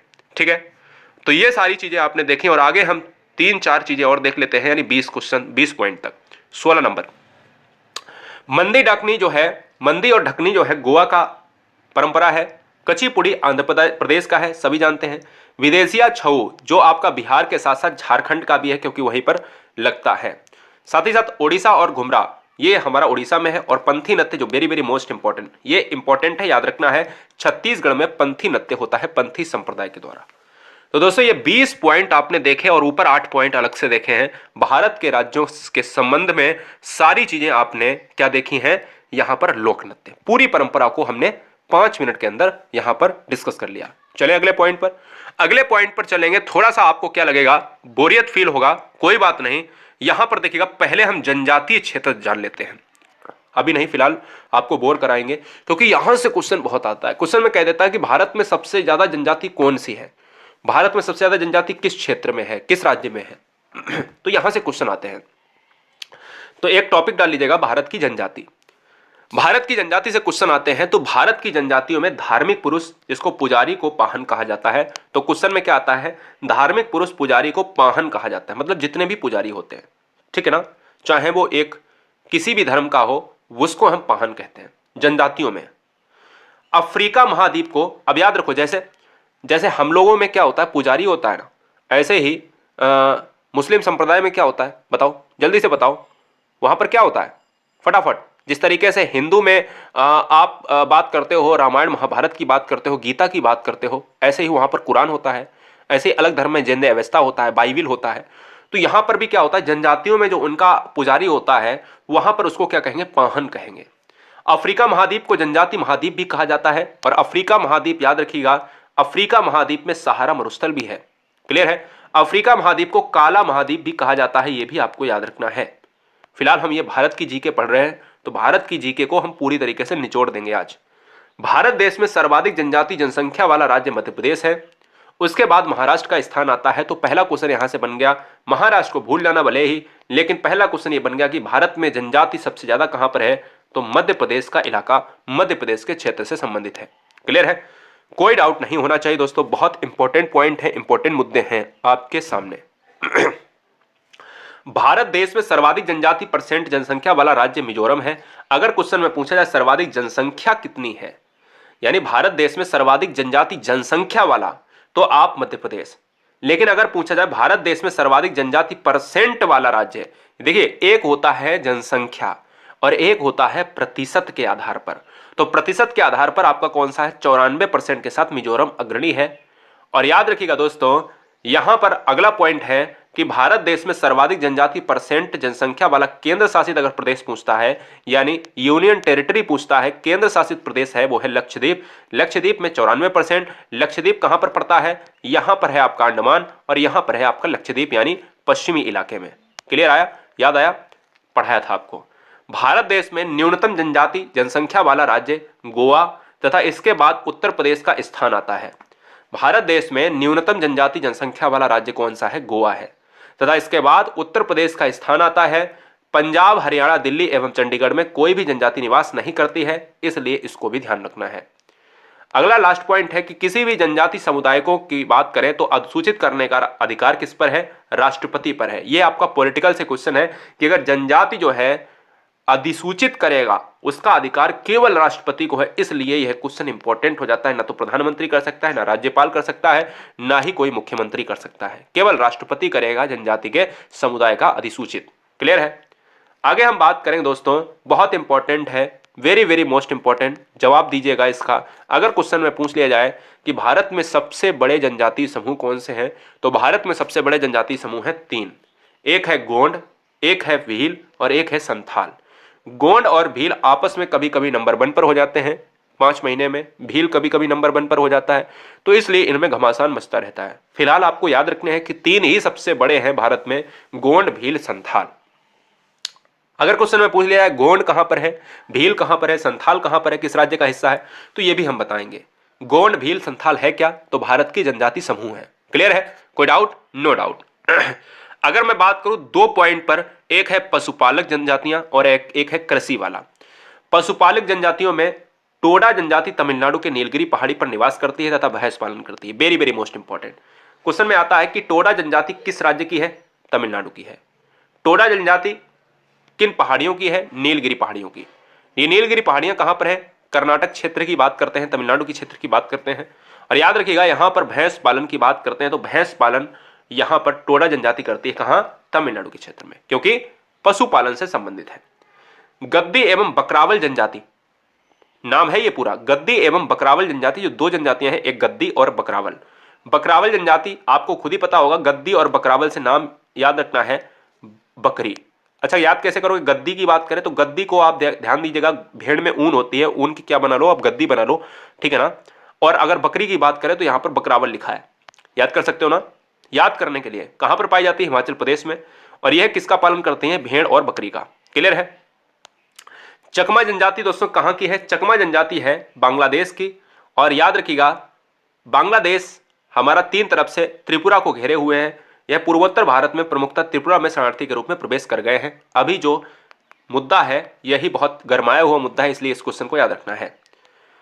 अब हम बात कर लेते हैं भारत में जनजाति जो किन किन राज्यों में पाई जाती हैं, बहुत अच्छी तरीके से, एक बेहतरीन तरीके से। फिर हम चलेंगे एक नए टॉपिक पर, ठीक है। भारत में अगर क्वेश्चन में पूछ लिया जाए कि गुज्जर जनजाति कहां पर पाई जाती है, तो आंसर होगा जम्मू कश्मीर। यह गुज्जर जनजाति एक मुस्लिम जनजाति है। भारत में गुज्जर जनजाति कहां पर पाई जाती है, जम्मू कश्मीर में दोस्तों, और यह एक ऐसी है मुस्लिम जनजाति है, यह भी बात आपको याद रखनी है। भारत की बात करें दोस्तों, यहां पर पहाड़ी ढालों पर एक निवास करती है जनजाति जिसका नाम है गद्दी, बकरावल, जद्दा और किन्नौर। अभी मैंने आपको बताया है कि गद्दी, बकरावल पशुपालक वाली क्या है, जनजातियां हैं। इसके साथ ही साथ जद्दा और किन्नौर कहां की है, हिमाचल प्रदेश की है, और यह पहाड़ी ढालों पर निवास करती है। गद्दी तथा बकरावल जनजाति बकरी और भेड़ों की बात करें तो इन पर आश्रित होती है, इन्हीं का पशुपालन करती हैं। अभी बताया आपको जो बहुत इंपॉर्टेंट, जो पिछली बार एग्जाम में क्वेश्चन भी था, थारू की बात करें और भेटिया की बात करें, बुक्सा की बात करें, जंसौरी, ये बहुत बार पूछी जाती है। ये वाला पार्ट अगर आप भूल गए उत्तराखंड और उत्तर प्रदेश से, तो फिर बेकार, फिर एग्जाम देना ही बेकार। उत्तर प्रदेश, उत्तराखंड और बिहार, राजस्थान, मध्य प्रदेश से ये अगर जनजाति आती हैं तो यहीं से आती हैं। थारू जनजाति के लोग दीपावली को शोक मनाते हैं, ये क्वेश्चन आ चुका है। क्वेश्चन कहता है कि कौन सी जनजाति दीपावली को शोक पर्व के रूप में मनाते हैं, तो है वो थारू। थारू कहां की जनजाति है, थारू है उत्तराखंड, उत्तर प्रदेश की है। बुक्सा भी है यहाँ की, भेटिया भी है, जंसौरी भी है। जंसौरी कहां की है, भोटिया कहां की है, बुक्सा कहां की है, उत्तराखंड की है। क्लियर है? याद रखिएगा भोटिया जो जनजाति है दोस्तों, ये उत्तराखंड की है। कई बार एग्जाम में पूछा गया है, बहुत बार एग्जाम में पूछा गया है। एनसीईआरटी बुक आप खोलोगे तुरंत मिल जाएगा। हिमालय के तराई वाले क्षेत्रों में उत्तराखंड की ही जनजाति निवास करती हैं। ये सारी जनजाति, जिसमें थारू जनजाति यहाँ पर उत्तर प्रदेश की बहुत इंपॉर्टेंट है, याद रखना है। आगे हम बात करें उत्तर प्रदेश में, हमने देखा, हम राजस्थान की बात करेंगे। राजस्थान में यहाँ पर 3 जनजातियां हैं, एक कालबेलिया, एक गरसिया और एक है मीणा। कालबेलिया अभी हमने ऊपर लोक नृत्य भी देखा था। कालबेलिया एक सपेरा है, जनजाति समुदाय है, और कालबेलिया दोस्तों एक लोक नृत्य भी है। कालबेलिया, मीणा और गरसिया यह दोस्तों आपके राजस्थान पार्ट से संबंधित हैं। अब बात आती है सबसे महत्वपूर्ण मध्य प्रदेश, क्योंकि मध्य प्रदेश सबसे ज्यादा जनजाति समूह वाला क्षेत्र है। कोल, भील, लंबाड़ी, बैगा, सहरिया। बैगा जनजाति पूरी तरह से प्रकृति पर निर्भर होती है, यानी प्रकृति जो देगी अनाज पैदा होगा, हम उसी पर डिपेंड करेंगे। बैगा जनजाति भारत की कहां पर पाई जाती है? मध्य प्रदेश में। भील जनजाति भारत की मध्य प्रदेश में। बैगा, सहारिया, कोल, भील, लंबाड़ी मध्य प्रदेश के क्षेत्र में। अगरिया जनजाति और भरिया दोनों में लास्ट में रिया आ रहा है, छत्तीसगढ़ के साथ चला जाएगा। कुछ मात्रा में मध्य प्रदेश की जनजातियां भी यहां पर निवास करती हैं, यह बात दिमाग में फिट रख लेना है। और लास्ट के बहुत इंपॉर्टेंट फैक्ट हैं ये दोस्तों, ये वाली तीनों पहाड़ियां भी हैं और जनजाति भी हैं, जनजाति भी हैं और इन्हीं के नाम पर यही पहाड़ियां भी हैं। यहां पर वर्षा सबसे ज्यादा होती है मासनीराम में। गारो खासी जयंतियां तीनों पहाड़ियां भी हैं। अगर क्वेश्चन में पूछा जाए गारो खासी जयंतियां क्या है, तो नीचे अगर पहाड़ी है ऑप्शन पहाड़ी मारिए, जनजाति है तो जनजाति मार दिए, कभी भी दोनों ऑप्शन साथ में नहीं आएंगे। अगर क्वेश्चन में पूछे गारो खासी जयंतियां पहाड़ियां कहां पर है, तो आंसर होगा मेघालय। अगर क्वेश्चन में पूछा कि गारो खासी जयंतियां जनजाति कहां पर है, तो भी आंसर होगा मेघालय में। मेघालय शिलोंग से संबंधित है। अगर दोस्तों आगे बात करें, असम में बोडो बहुत इंपॉर्टेंट है। बोडो ये बहुत पूछा जाता है। असम के साथ साथ मेघालय के साथ साथ गारो खासी जयंतियां असम में भी हैं, ये भी जनजाति हैं। बोडो जनजाति असम में पाई जाती है। असम आपका चाय उत्पादन में सबसे बड़ा राज्य है। अरुणाचल प्रदेश में जो इंपॉर्टेंट है वो है डफला, और एक इंपॉर्टेंट है मिसमी और अबोर। ये तीनों चीजें बहुत इंपॉर्टेंट, जिसमें अबोर और मिसमी को तो भूलना नहीं है, एनसीईआरटी बुक में साफ साफ लिखा है। अरुणाचल प्रदेश में अबोर, मिसमी, डफला और मिरी, यह चारों जनजातियां हैं जो अरुणाचल प्रदेश के क्षेत्र में पाई जाती हैं। और लास्ट की दो जनजाति, नागा जनजाति बहुत इंपॉर्टेंट है, नागालैंड में है, और कुकी जनजाति मणिपुर में है। ठीक है, तो ये दोस्तों जनजातियों से था। अब हम जानेंगे 8 से 10 ऐसे क्वेश्चन जो होंगे मंदिर। आपके एग्जाम में एक क्वेश्चन यहां से जरूर पूछा जाता है कि मंदिर जो है वो किस राज्य का हिस्सा है, यह मंदिर कहां है। कामाख्या मंदिर भारत में कहां पर है, कोणार्क मंदिर भारत में कहां पर है। ठीक है, तो इसलिए अधूरा ज्ञान नहीं लेना है, अधूरा ज्ञान बिल्कुल नहीं लेना है, और जबरदस्त तरीके से सारे चीजों को बहुत अच्छी तरीके से क्या कर लेना है, डिस्कस कर लेना है। मंदिर देखिएगा दोस्तों, चन्ने केशव मंदिर बेल्लूर कर्नाटक में है। सूर्य मंदिर को ब्लैक पगोडा कहा जाता है, बहुत इंपॉर्टेंट, बार बार पूछा गया है, स्टार लगा दिया है, जिसमें स्टार लगा दो सब समझो इंपॉर्टेंट है। सूर्य मंदिर कहां पर है, उड़ीसा में है। बृहदेश्वर मंदिर तंजौर में है, तमिलनाडु का क्षेत्र है। गांगे कोडाचोलीश्वरम मंदिर कहां पर है, तमिलनाडु में है, बहुत इंपॉर्टेंट है, और जिसपे स्टार लगाऊंगा वो ध्यान रखना। ऐरावतेश्वर मंदिर जो है कहां पर है, तमिलनाडु में है। तमिलनाडु क्षेत्र में जो है सबसे ज्यादा मंदिर है, ये वाला तमिलनाडु जो क्षेत्र होता है, ये वाला केरल होता है। और याद रखना है, हजारा राम मंदिर हम्पी कर्नाटक में है। विरूपाक्ष मंदिर कर्नाटक में है, स्टार लगा दिया, बहुत इंपॉर्टेंट है। स्वर्ण मंदिर अमृतसर में है, इंपॉर्टेंट लगा दिया। जगन्नाथ मंदिर सभी बच्चों को पता है, पुरी में है, उड़ीसा में है, याद रखिएगा। कैलाश मंदिर दोस्तों यहां पर एलोरा महाराष्ट्र में है, इंपॉर्टेंट है, स्टार लगा दीजिएगा। महाबलेश्वर मंदिर उज्जैन में है। मीनाक्षी मंदिर, इसमें भी स्टार लगाइएगा, मदुरई में है, बहुत बार पूछा जाता है। और याद रखिएगा सौर मंदिर दोस्तों महाबलीपुरम, अभी हम स्क्रीनशॉट भी आपको लेने का टाइम देंगे। सोमनाथ मंदिर स्टार लगा लो, जूनागढ़ गुजरात में है। तिरुपति मंदिर स्टार लगा लो, आंध्र प्रदेश में है, चित्तौड़ में है। सबरीमला मंदिर विवादित रहता है, स्टार लगा लो, महिलाओं की प्रवेश के लिए विवादित रहा था, केरल का मंदिर, बहुत यहाँ पर जो है न्यायालय में इसका मामला जाता है। दिलवाड़ा मंदिर माउंट आबू, स्टार लगा लो। कामाख्या मंदिर अभी मैंने पूछा था, स्टार लगा लो। और ज्येष्ठा देवी मंदिर श्रीनगर जम्मू कश्मीर। ठीक है ना, तो ये सारी चीजें आपकी मंदिर से थी। बहुत जबरदस्त तरीके से इन चीजों को याद रखना, क्लियर है। थोड़ा सा यहाँ पर समय आपको लेना पड़ेगा क्योंकि समझना भी पड़ेगा इसको स्क्रीनशॉट लेने में, ठीक है ना। ये सारी चीजें मंदिर से थी, मंदिर को आपको नहीं भूलना है किसी भी हालत में। आगे हम बात करेंगे नेक्स्ट पॉइंट पर। नेक्स्ट पॉइंट क्या होंगे हमारे, बहुत इंपॉर्टेंट होंगे दोस्तों, चिड़ियाघर। चिड़ियाघर इंपॉर्टेंट होंगे। इसके अलावा हम बात करेंगे, बहुत जबरदस्त पॉइंट आ रहा है। इन 7 पॉइंट के बाद जो एग्जाम में सबसे ज्यादा फैक्ट पूछा जाता है वो अगले फैक्ट पर अगली साइड में होगा। सबसे पहले चिड़ियाघर जान लेते हैं। भारत में कौन सा चिड़ियाघर कहां पर स्थित है। क्वेश्चन में आता है एलन वन चिड़ियाघर, जो हम स्टार लगाए वो बहुत इंपॉर्टेंट तरीके से देख लेना है, उसको तो भूलना नहीं। एलन वन चिड़ियाघर कहां पर है, स्टार लगा लेना है, कानपुर में है, याद रखना है, very very most important. Alipur प्राणी उद्यान पहला है दोस्तों, भारत की बात करें तो याद रखना है ये भारत में सबसे प्रसिद्ध चिड़ियाघर है, स्टार लगा लेना है, कोलकाता में है। इतना इंपॉर्टेंट नहीं है अरिगन अन्ना चिड़ियाघर, लेकिन फिर भी हमारा फर्ज है बताना, चेन्नई। इंदिरा गांधी प्राणी उद्यान इंपॉर्टेंट है, इंदिरा गांधी प्राणी उद्यान विशाखापट्टनम है, आंध्र प्रदेश का हिस्सा है, स्टार लगा लेना है। कमला नेहरू प्राणी उद्यान अहमदाबाद में है, गुजरात का पार्ट है, स्टार लगा लेना है। छतरवीर जो चिड़ियाघर है वो कहां पर है, पंजाब में है, जीरकपुर में। नंदकानन जो सबसे महत्वपूर्ण है, उड़ीसा का हिस्सा है, बहुत बार पूछा जाता है। नंदकानन प्राणी उद्यान भुवनेश्वर में है। राष्ट्रीय प्राणी उद्यान दिल्ली में है, स्टार लगा लो। नेहरू प्राणी उद्यान हैदराबाद में है। हैदराबाद सिकंदराबाद दो आपके जुड़वा नगर कहे जाते हैं। श्री चाम राजेंद्र प्राणी उद्यान मैसूर की बात करता है। और अगर हम बात करें सक्करबाग प्राणी उद्यान जूनागढ़ की बात करता है। और नायडू हिमालय जूलॉजिकल पार्क दार्जिलिंग का है, ये भी बहुत इंपॉर्टेंट है। तो ये सारे इंपॉर्टेंट थे हमारे चिड़ियाघर से, ठीक है। जिसमें आपका जो सबसे ज्यादा पूछा जाता है वो है आपका दो ये हो गए, इंदिरा गांधी हो गया, नंदकानन हो गया, राष्ट्रीय प्राणी उद्यान हो गया। ये चार आपके पांच आपके बार बार एग्जाम में पूछे जाते हैं चिड़ियाघर राष्ट्रीय उद्यान से। पांच तो आपको भूलने नहीं है, ठीक है ना, याद रखिएगा। अब बात करना है दोस्तों अगले पॉइंट पर, अगले चैप्टर पर। अगले चैप्टर की बात करें तो यहां पर हम झील से जानेंगे। झीलों से क्वेश्चन बनते हैं, झीलों से क्वेश्चन बनते हैं, ठीक है। बहुत ध्यान से इन चीजों को जानेंगे। भारत की सबसे बड़ी झील कहां पर है? चिल्का झील। याद रखिएगा, भारत की सबसे बड़ी झील कहां पर है? चिल्का झील है। और चिल्का झील दोस्तों एक कैसी झील है? एक खारे पानी की झील है। और एक खारे पानी की झील के साथ साथ एक लैगून झील भी है।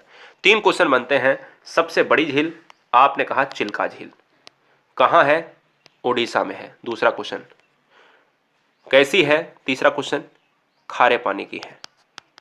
चौथा क्वेश्चन और क्या जाना जाता है? लैगून झील। यानी भारत की एक लैगून झील कौन सी है? चिल्का झील। तो ये चार क्वेश्चन याद रखना है, 1 2 3 4, यानी ये वाला खारे पानी वाला, ये वाली याद आपको रखनी है तो रखनी है। कोई भी बच्चा गलत ना करे, क्योंकि क्वेश्चन अगर टफ बनाएगा तो ये कह देगा निम्नलिखित में से कौन सी भारत की एक लैगून झील है, तो आंसर जाएगा चिल्का। खारे पानी की आंसर जाएगा चिल्का। उड़ीसा में आंसर जाएगा चिल्का। बड़ी में आंसर जाएगा चिल्का, ठीक है। भारत की सबसे बड़ी ताजे पानी की झील कहां पर है? तो बूलर झील है।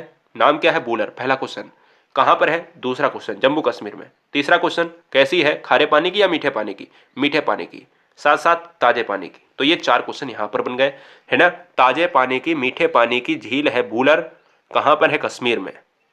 मेरी बात समझ गए? क्लियर है। झेलम नदी के मार्ग में बनती है, याद रखिएगा कौन सी? बूलर झील। अगला क्वेश्चन है भारत की सबसे ऊंचाई पर स्थित झील सिक्किम में स्थित है। क्वेश्चन में आता है कि भारत की सबसे ऊंचाई पर स्थित झील का नाम क्या है? तो आंसर होगा चोलामू झील, जिसका नाम है तसोलामो झील। याद रखिएगा सिक्किम में है। और सिक्किम की ऊंचाई यहां पर अगर बात करें, यह झील 5330 मीटर की ऊंचाई पर बहती है। इस चीज को आपको भूलना नहीं है। अगर हम बात करें पूर्वोत्तर भारत की सबसे बड़ी झील कौन सी है? मणिपुर राज्य में है। कौन सी है? लोकटक है।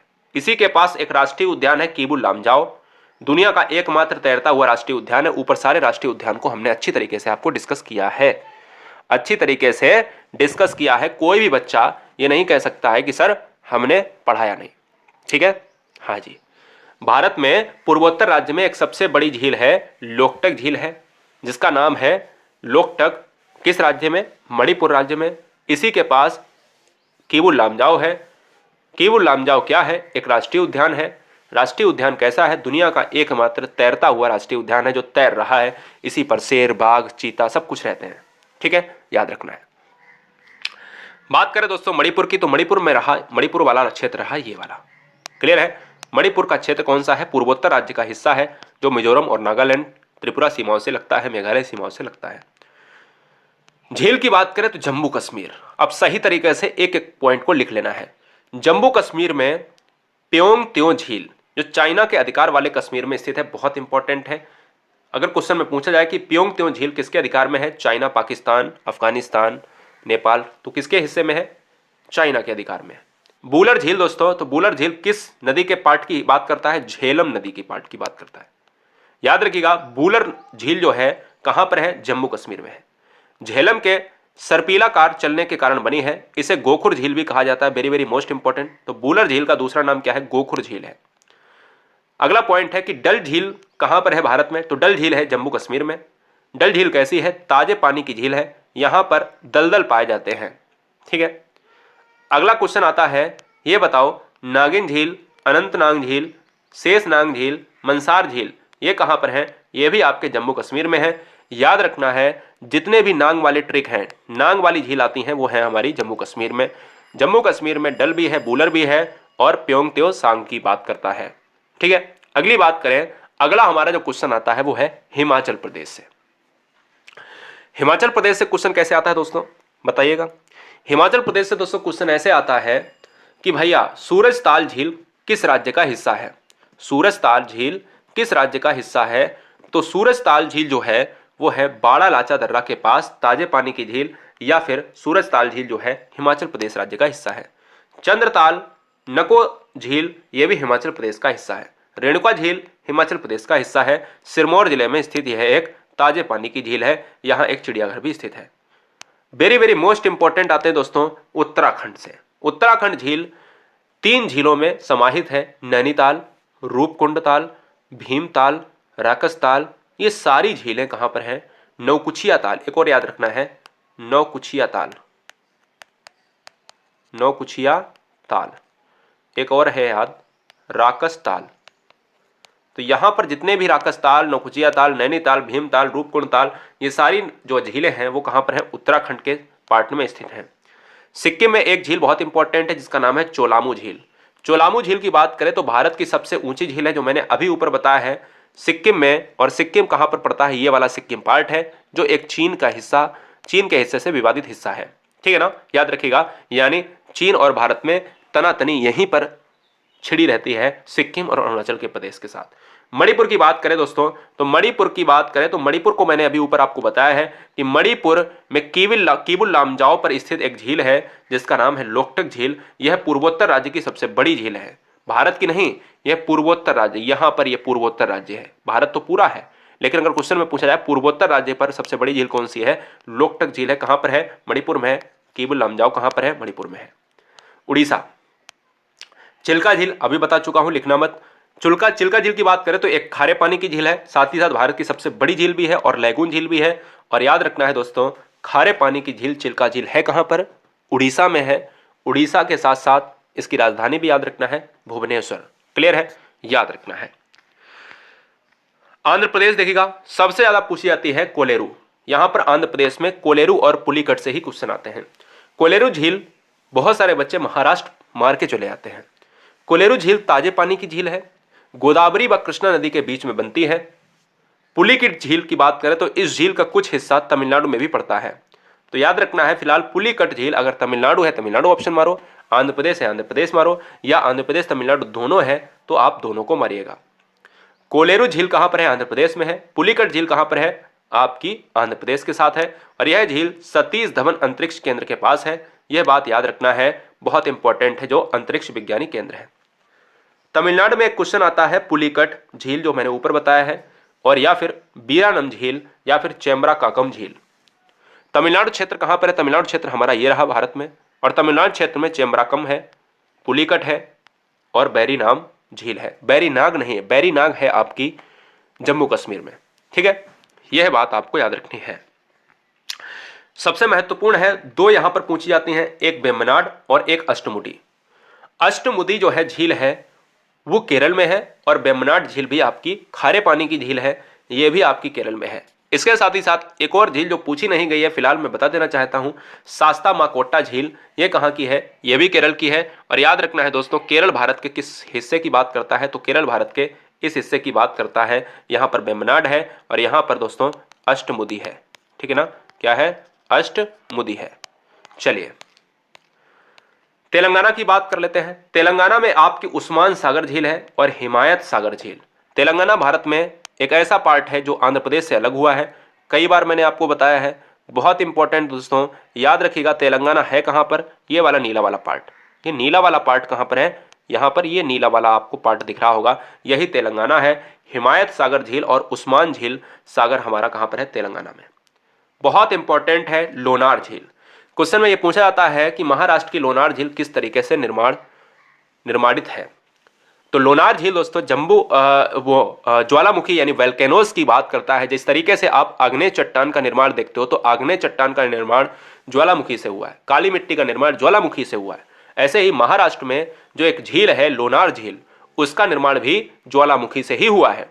ठीक है, मध्य प्रदेश की बात करें तो मध्य प्रदेश में भोज झील है, पूछा नहीं गया है, लेकिन यहां पर तवा बोहर झील पूछा गया है, एक बार पूछा गया है एग्जाम में। तवा बोहर झील नर्मदा नदी के ऊपर बांध बनाकर बनाया गया है। फिलहाल आपको याद रखना है कि तवा बोहर झील किस राज्य में है, भोज झील किस राज्य में है, मध्य प्रदेश में है। आगे बात करें, गुजरात में नल सरोवर झील भी है, नल सरोवर अभ्यारण्य भी है। गुजरात में गिर अभ्यारण्य भी है, नल सरोवर अभ्यारण्य भी है, गुजरात में नल सरोवर झील भी है। सारी चीजें याद रखना है, क्लियर है, याद रखना है। जिस तरीके से आपका केरल में पेरियार अभ्यारण्य भी है, पेरियार नदी भी है, पेरियार झील भी है, तो ऐसे ही गुजरात में नल सरोवर अभ्यारण्य भी है और नल सरोवर झील भी है। गुजरात मैप में कहाँ है, गुजरात ये रहा। गुजरात की बात करें तो गुजरात में सबसे ज्यादा नमक का उत्पादन होता है। गुजरात में सबसे ज्यादा तटीय इलाका है, यानी गुजरात की सबसे लंबी तटरेखा, अगर क्वेश्चन में पूछा जाता है भारत की सबसे लंबी तटरेखा किस राज्य की है, तो गुजरात की है। राजस्थान की बात करें तो राजस्थान बहुत इंपॉर्टेंट है। राजस्थान, ये लास्ट ही पॉइंट होगा हमारे हिसाब से राजस्थान का, फिर हम 10 से 12 मिनट के अंदर हम इस पूरे वीडियो को खत्म कर देते हैं अगले पॉइंट के लिए। सांबर झील हमारी कहाँ की है, सांबर झील हमारी है भारत में नमक की आपूर्ति में सहायक है। सांबर झील हमारी राजस्थान की है। पुष्कर झील हमारी कहाँ है, राजस्थान की है। नक्की झील हमारी कहाँ है, राजस्थान की है। राजसंबत झील कहाँ का है, राजस्थान की है। देवर झील जिसको हम डेवर लेक कहते हैं, राजस्थान की है। यह मानव निर्मित है, इसको राजा उदयपुर के राजा ने ही बनवाया था। याद रखना है, क्वेश्चन में आ सकता है कि एक ऐसी झील बताइएगा जिसको मनुष्य के द्वारा बनाया गया है, या राजा उदयपुर के जो किंग रहे हैं, ठीक है ना, किंग ऑफ उदयपुर, तो हम कह सकते हैं राजस्थान पार्ट हो जाएगा, डेवर झील हो जाएगा, डेवर लेक हो जाएगा, या देवर झील हो जाएगा। क्लियर है।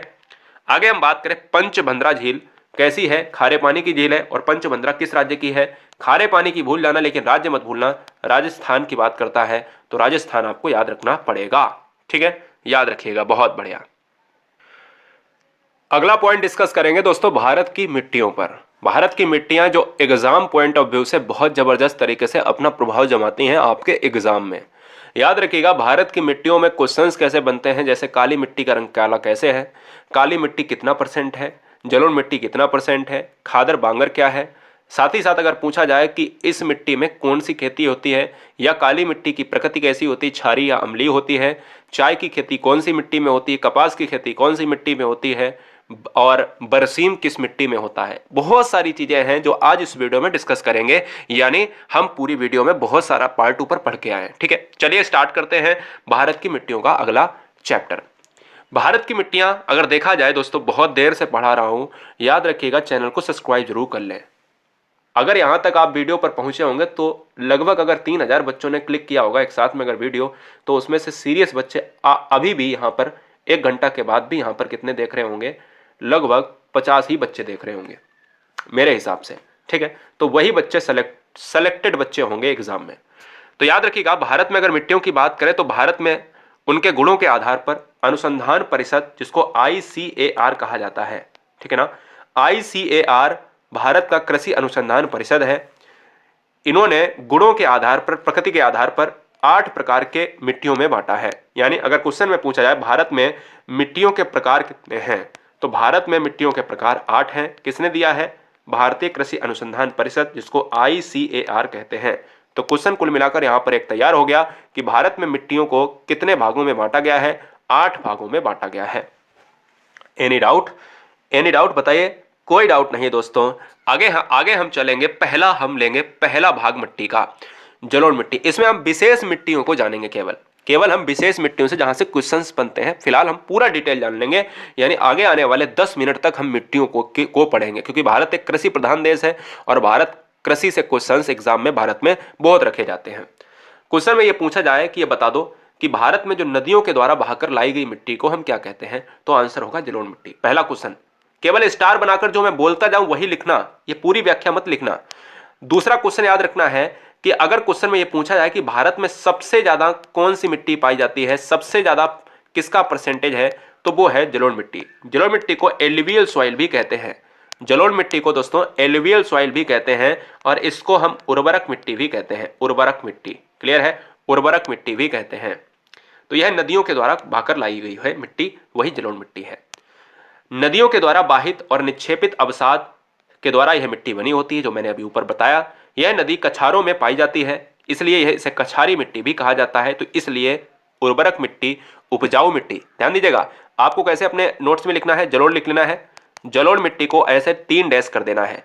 एक लिखना है नदियों द्वारा बहकर लाई गई मिट्टी, उर्वरक मिट्टी, उपजाऊ मिट्टी, और चौथा है कछारी मिट्टी। ये 4 पॉइंट आपको ऐसे लिख लेने हैं नोट्स में, ठीक है।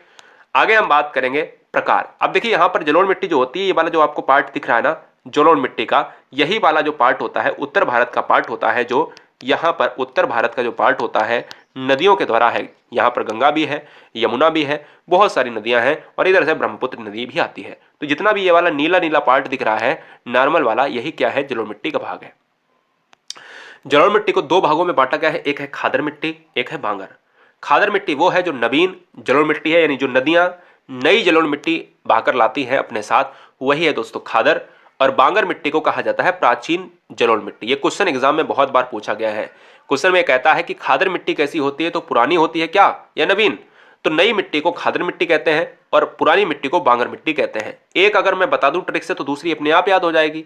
तो बांगर का मतलब बा से आप याद रखिएगा, बा से बासी, और बासी रोटियां रात में कैसी हो जाती हैं, सुबह तक हो जाती हैं, प्राचीन हो जाती हैं, यानी पुरानी हो जाती हैं। अब याद हो गया ना, यानी बांगर बासी और पुरानी। अब एक बचेगा हमारा खादर, वो तो नया हो ही जाएगा, सिंपल सी बात है। अब बात करें दोस्तों, इसको हम बलुई मिट्टी या दोमट मिट्टी भी कहते हैं।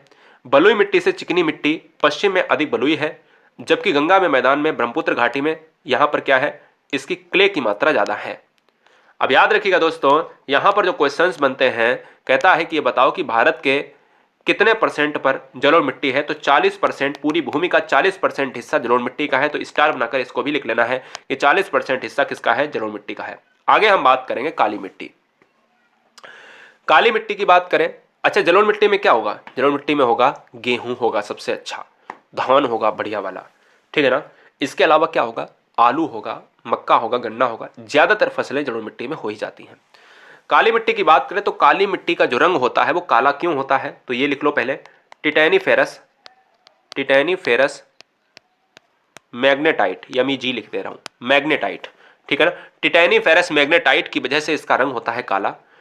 इसका निर्माण कैसे होता है, इसका निर्माण होता है ज्वालामुखी के द्वारा, यानी काली मिट्टी का जो निर्माण हुआ है भारत में ज्वालामुखी के द्वारा हुआ है, काली मिट्टी कहलाती है। दक्कन का पठार जिसमें महाराष्ट्र का विदर्भ, दक्षिण पूर्वी गुजरात, दक्षिण पूर्वी राजस्थान, पश्चिमी मध्य प्रदेश और मालवा का पठार कर्नाटक, आंध्र प्रदेश, और यहाँ पर उत्तर पश्चिम तमिलनाडु आते हैं काली मिट्टी के लिए।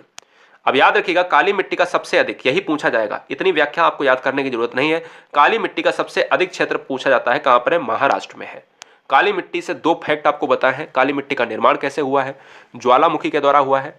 काली मिट्टी रंग कैसे है काला, टिटैनीफेरस मैग्नेटाइट की वजह से काला रंग है इसका। कोई दिक्कत, कोई डाउट, कोई भी डाउट नहीं होना चाहिए गाइस, ठीक है ना।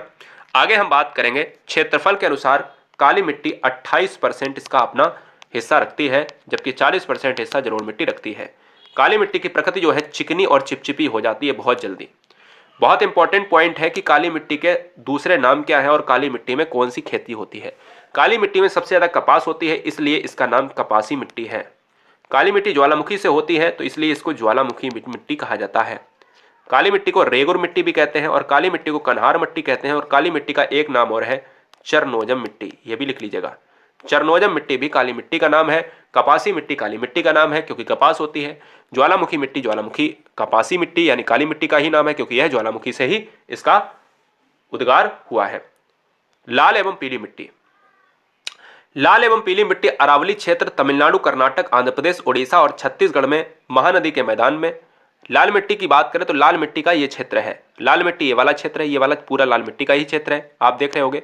और काली मिट्टी का जो क्षेत्र हमने ऊपर दिखाया, ये वाला जो क्षेत्र है काली मिट्टी का, ये जितना काला काला है, यानी थोड़ा थोड़ा काला आपको दिख रहा होगा, ये दोस्तों क्या है, ये काली मिट्टी ही है, ये वाला पार्ट, ठीक है ना। ये वाला थोड़ा सा पार्ट, ये थोड़ा सा पार्ट, ये थोड़ा सा पार्ट, तो ये काली मिट्टी का है, ये जलोढ़ मिट्टी का है, और ये वाला हम पढ़ने वाले हैं लाल मिट्टी और पीली मिट्टी।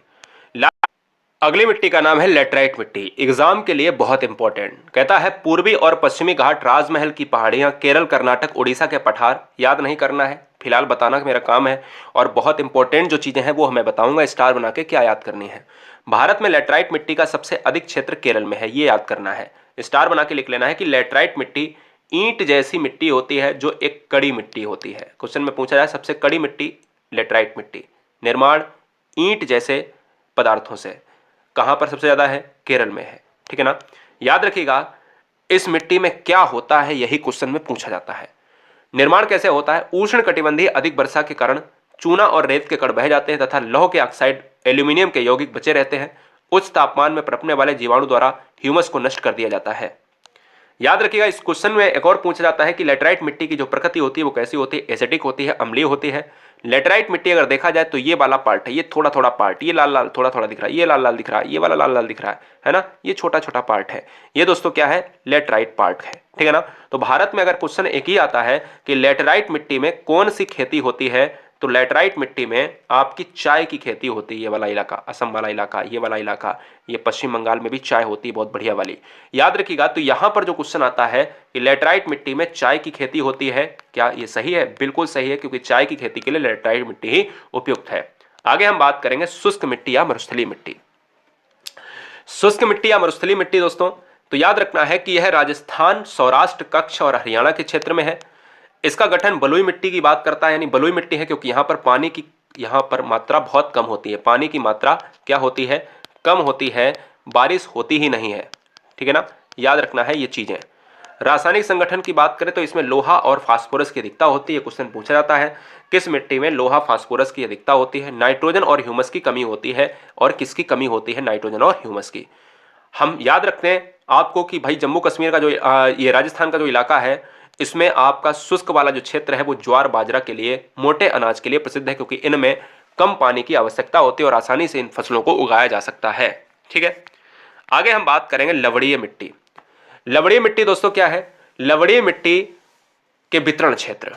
लवणीय मिट्टी गुजरात, पूर्वी तट और सुंदरबन वाले डेल्टा के क्षेत्र में, जो पश्चिम बंगाल का इलाका है, पश्चिम बंगाल का इलाका है। लवणीय मिट्टी की बात करें तो समुद्र तटीय इलाकों में उच्च ज्वार के समय समुद्र के खारी जल की भूमि पर फैल जाने से यह मिट्टी बनती है। प्रकृति की बात करें तो बलुई और दोमट मिट्टी। जैसे अगर हम बात करें यहाँ पर एक अगर फिगर ले लेते हैं, फिगर में आपको मैं दिखा देता हूँ कि अगर यहाँ पर कहीं फिगर मिल जाए मुझे, ये वाला लवणीय मिट्टी की बात करता है, तो हम ये कह सकते हैं यहाँ पर जो पार्ट है आपका, देखा जाए जो इलाका है तटीय क्षेत्र, तटीय क्षेत्र जो इलाका है यहां पर क्या है? लवणीय मिट्टी होती है। याद रखना है कि इसमें जो है नमक का उत्पादन भी बहुत बढ़िया होता है और आसानी से भारत की अर्थव्यवस्था को सुधारा जा सकता है। इसके अलावा अगर हम बात करें यहां पर लवणीय मिट्टी में, लवणीय मिट्टी का जो मैंने पार्ट अभी बताया है सुंदरबन डेल्टा जो पश्चिम बंगाल का है, क्वेश्चन ये आता है कि लवणीय मिट्टी में कौन सी फसलें होती हैं। अब अगर लवणीय मिट्टी होगी तो ये नमक की बात करेगा, है ना, और इसकी प्रकृति क्षारीय हो जाएगी, स्टिक की बात तो होगी नहीं। अगर देखा जाए तो बरसीम होती है सबसे ज्यादा। मैंने यही क्वेश्चन स्टार्टिंग में पूछा था कि अगर मिट्टी पढ़ रहे हो तो इसमें कौन सी खेती होती है? चाय के लिए लेटराइट है, कपास के लिए काली है, धान गन्ना के लिए आपकी कौन सी है? जलोढ़ मिट्टी है। और आप याद रखिएगा इसमें धान भी हो जाती है, ऐसा नहीं है कि बरसीम ही होगी। अब काली मिट्टी में क्या केवल कपास होगा? नहीं ना, काली मिट्टी में कपास भी होगा, गन्ना भी होगा, आलू भी होगा। सबसे ज्यादा क्या होगा? तो सबसे ज्यादा लवणीय में बरसीम होगा, सबसे ज्यादा काली में कपास होगा। अमरूद भी होता है, आंवला भी होता है, ठीक है ना।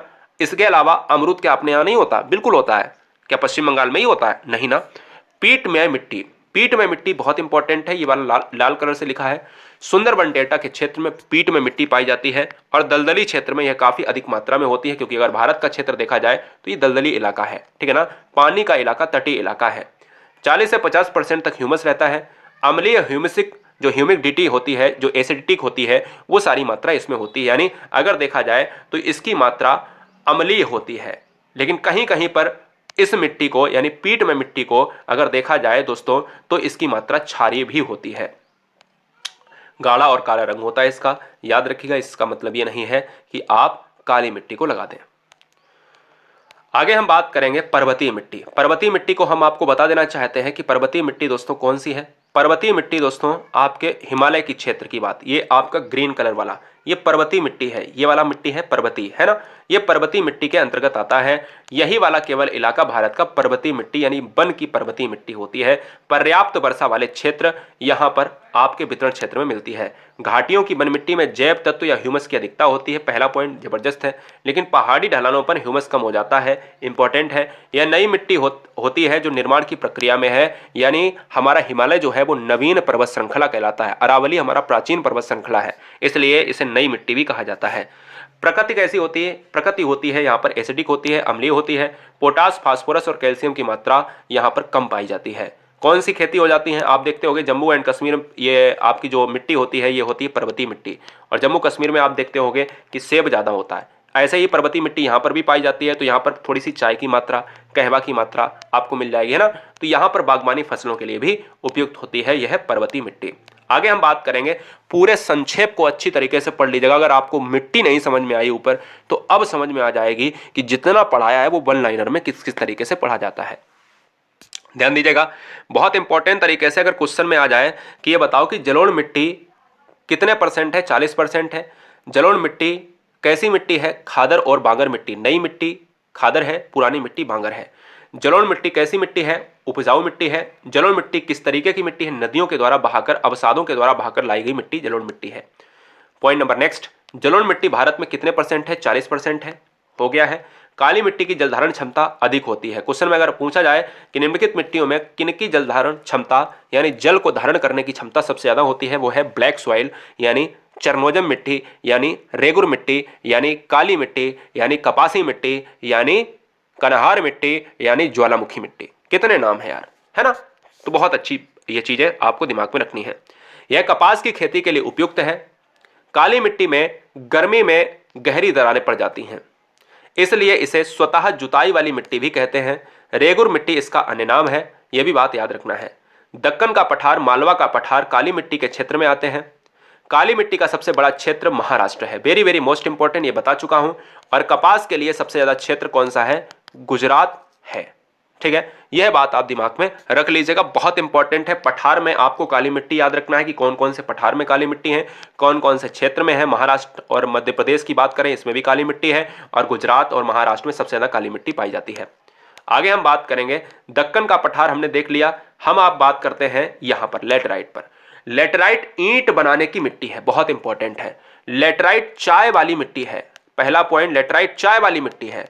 लेटराइट ईंट वाली मिट्टी है। ईंट के बनाने में सबसे ज्यादा लेटराइट का प्रयोग होता है। अब यार ये कह दो कि हमारे यहाँ ईंट नहीं बनती क्या? हमारे यहाँ भी भट्टे लगे होते हैं, आपके यहाँ भी भट्टे लगे होते हैं। तो मतलब ये जरूरी नहीं है कि लेटराइट से ही, लेकिन अगर देखा जाए कि ईंट किससे बनेगी सबसे अच्छी, तो लेटराइट से ही बनेगी। हम लोग तो बना लेते हैं। अगर देखा जाए कि काली मिट्टी में क्या होगा सबसे ज्यादा? कपास। क्या यहां नहीं होगा? यहां भी होगा कपास, लेकिन सबसे ज्यादा कहां पर होगा? अच्छा कपास पैदावार कहां होगा? काली मिट्टी में ही होगा। पैदा तो आप यहां भी कर सकते हो, सेव का उत्पादन भी कर सकते हो, लेकिन वैसा एटमॉस्फेयर आपको मिलना चाहिए, यानी देना चाहिए। जो टेम्परेचर सेव के लिए चाहिए वो टेम्परेचर देना पड़ेगा।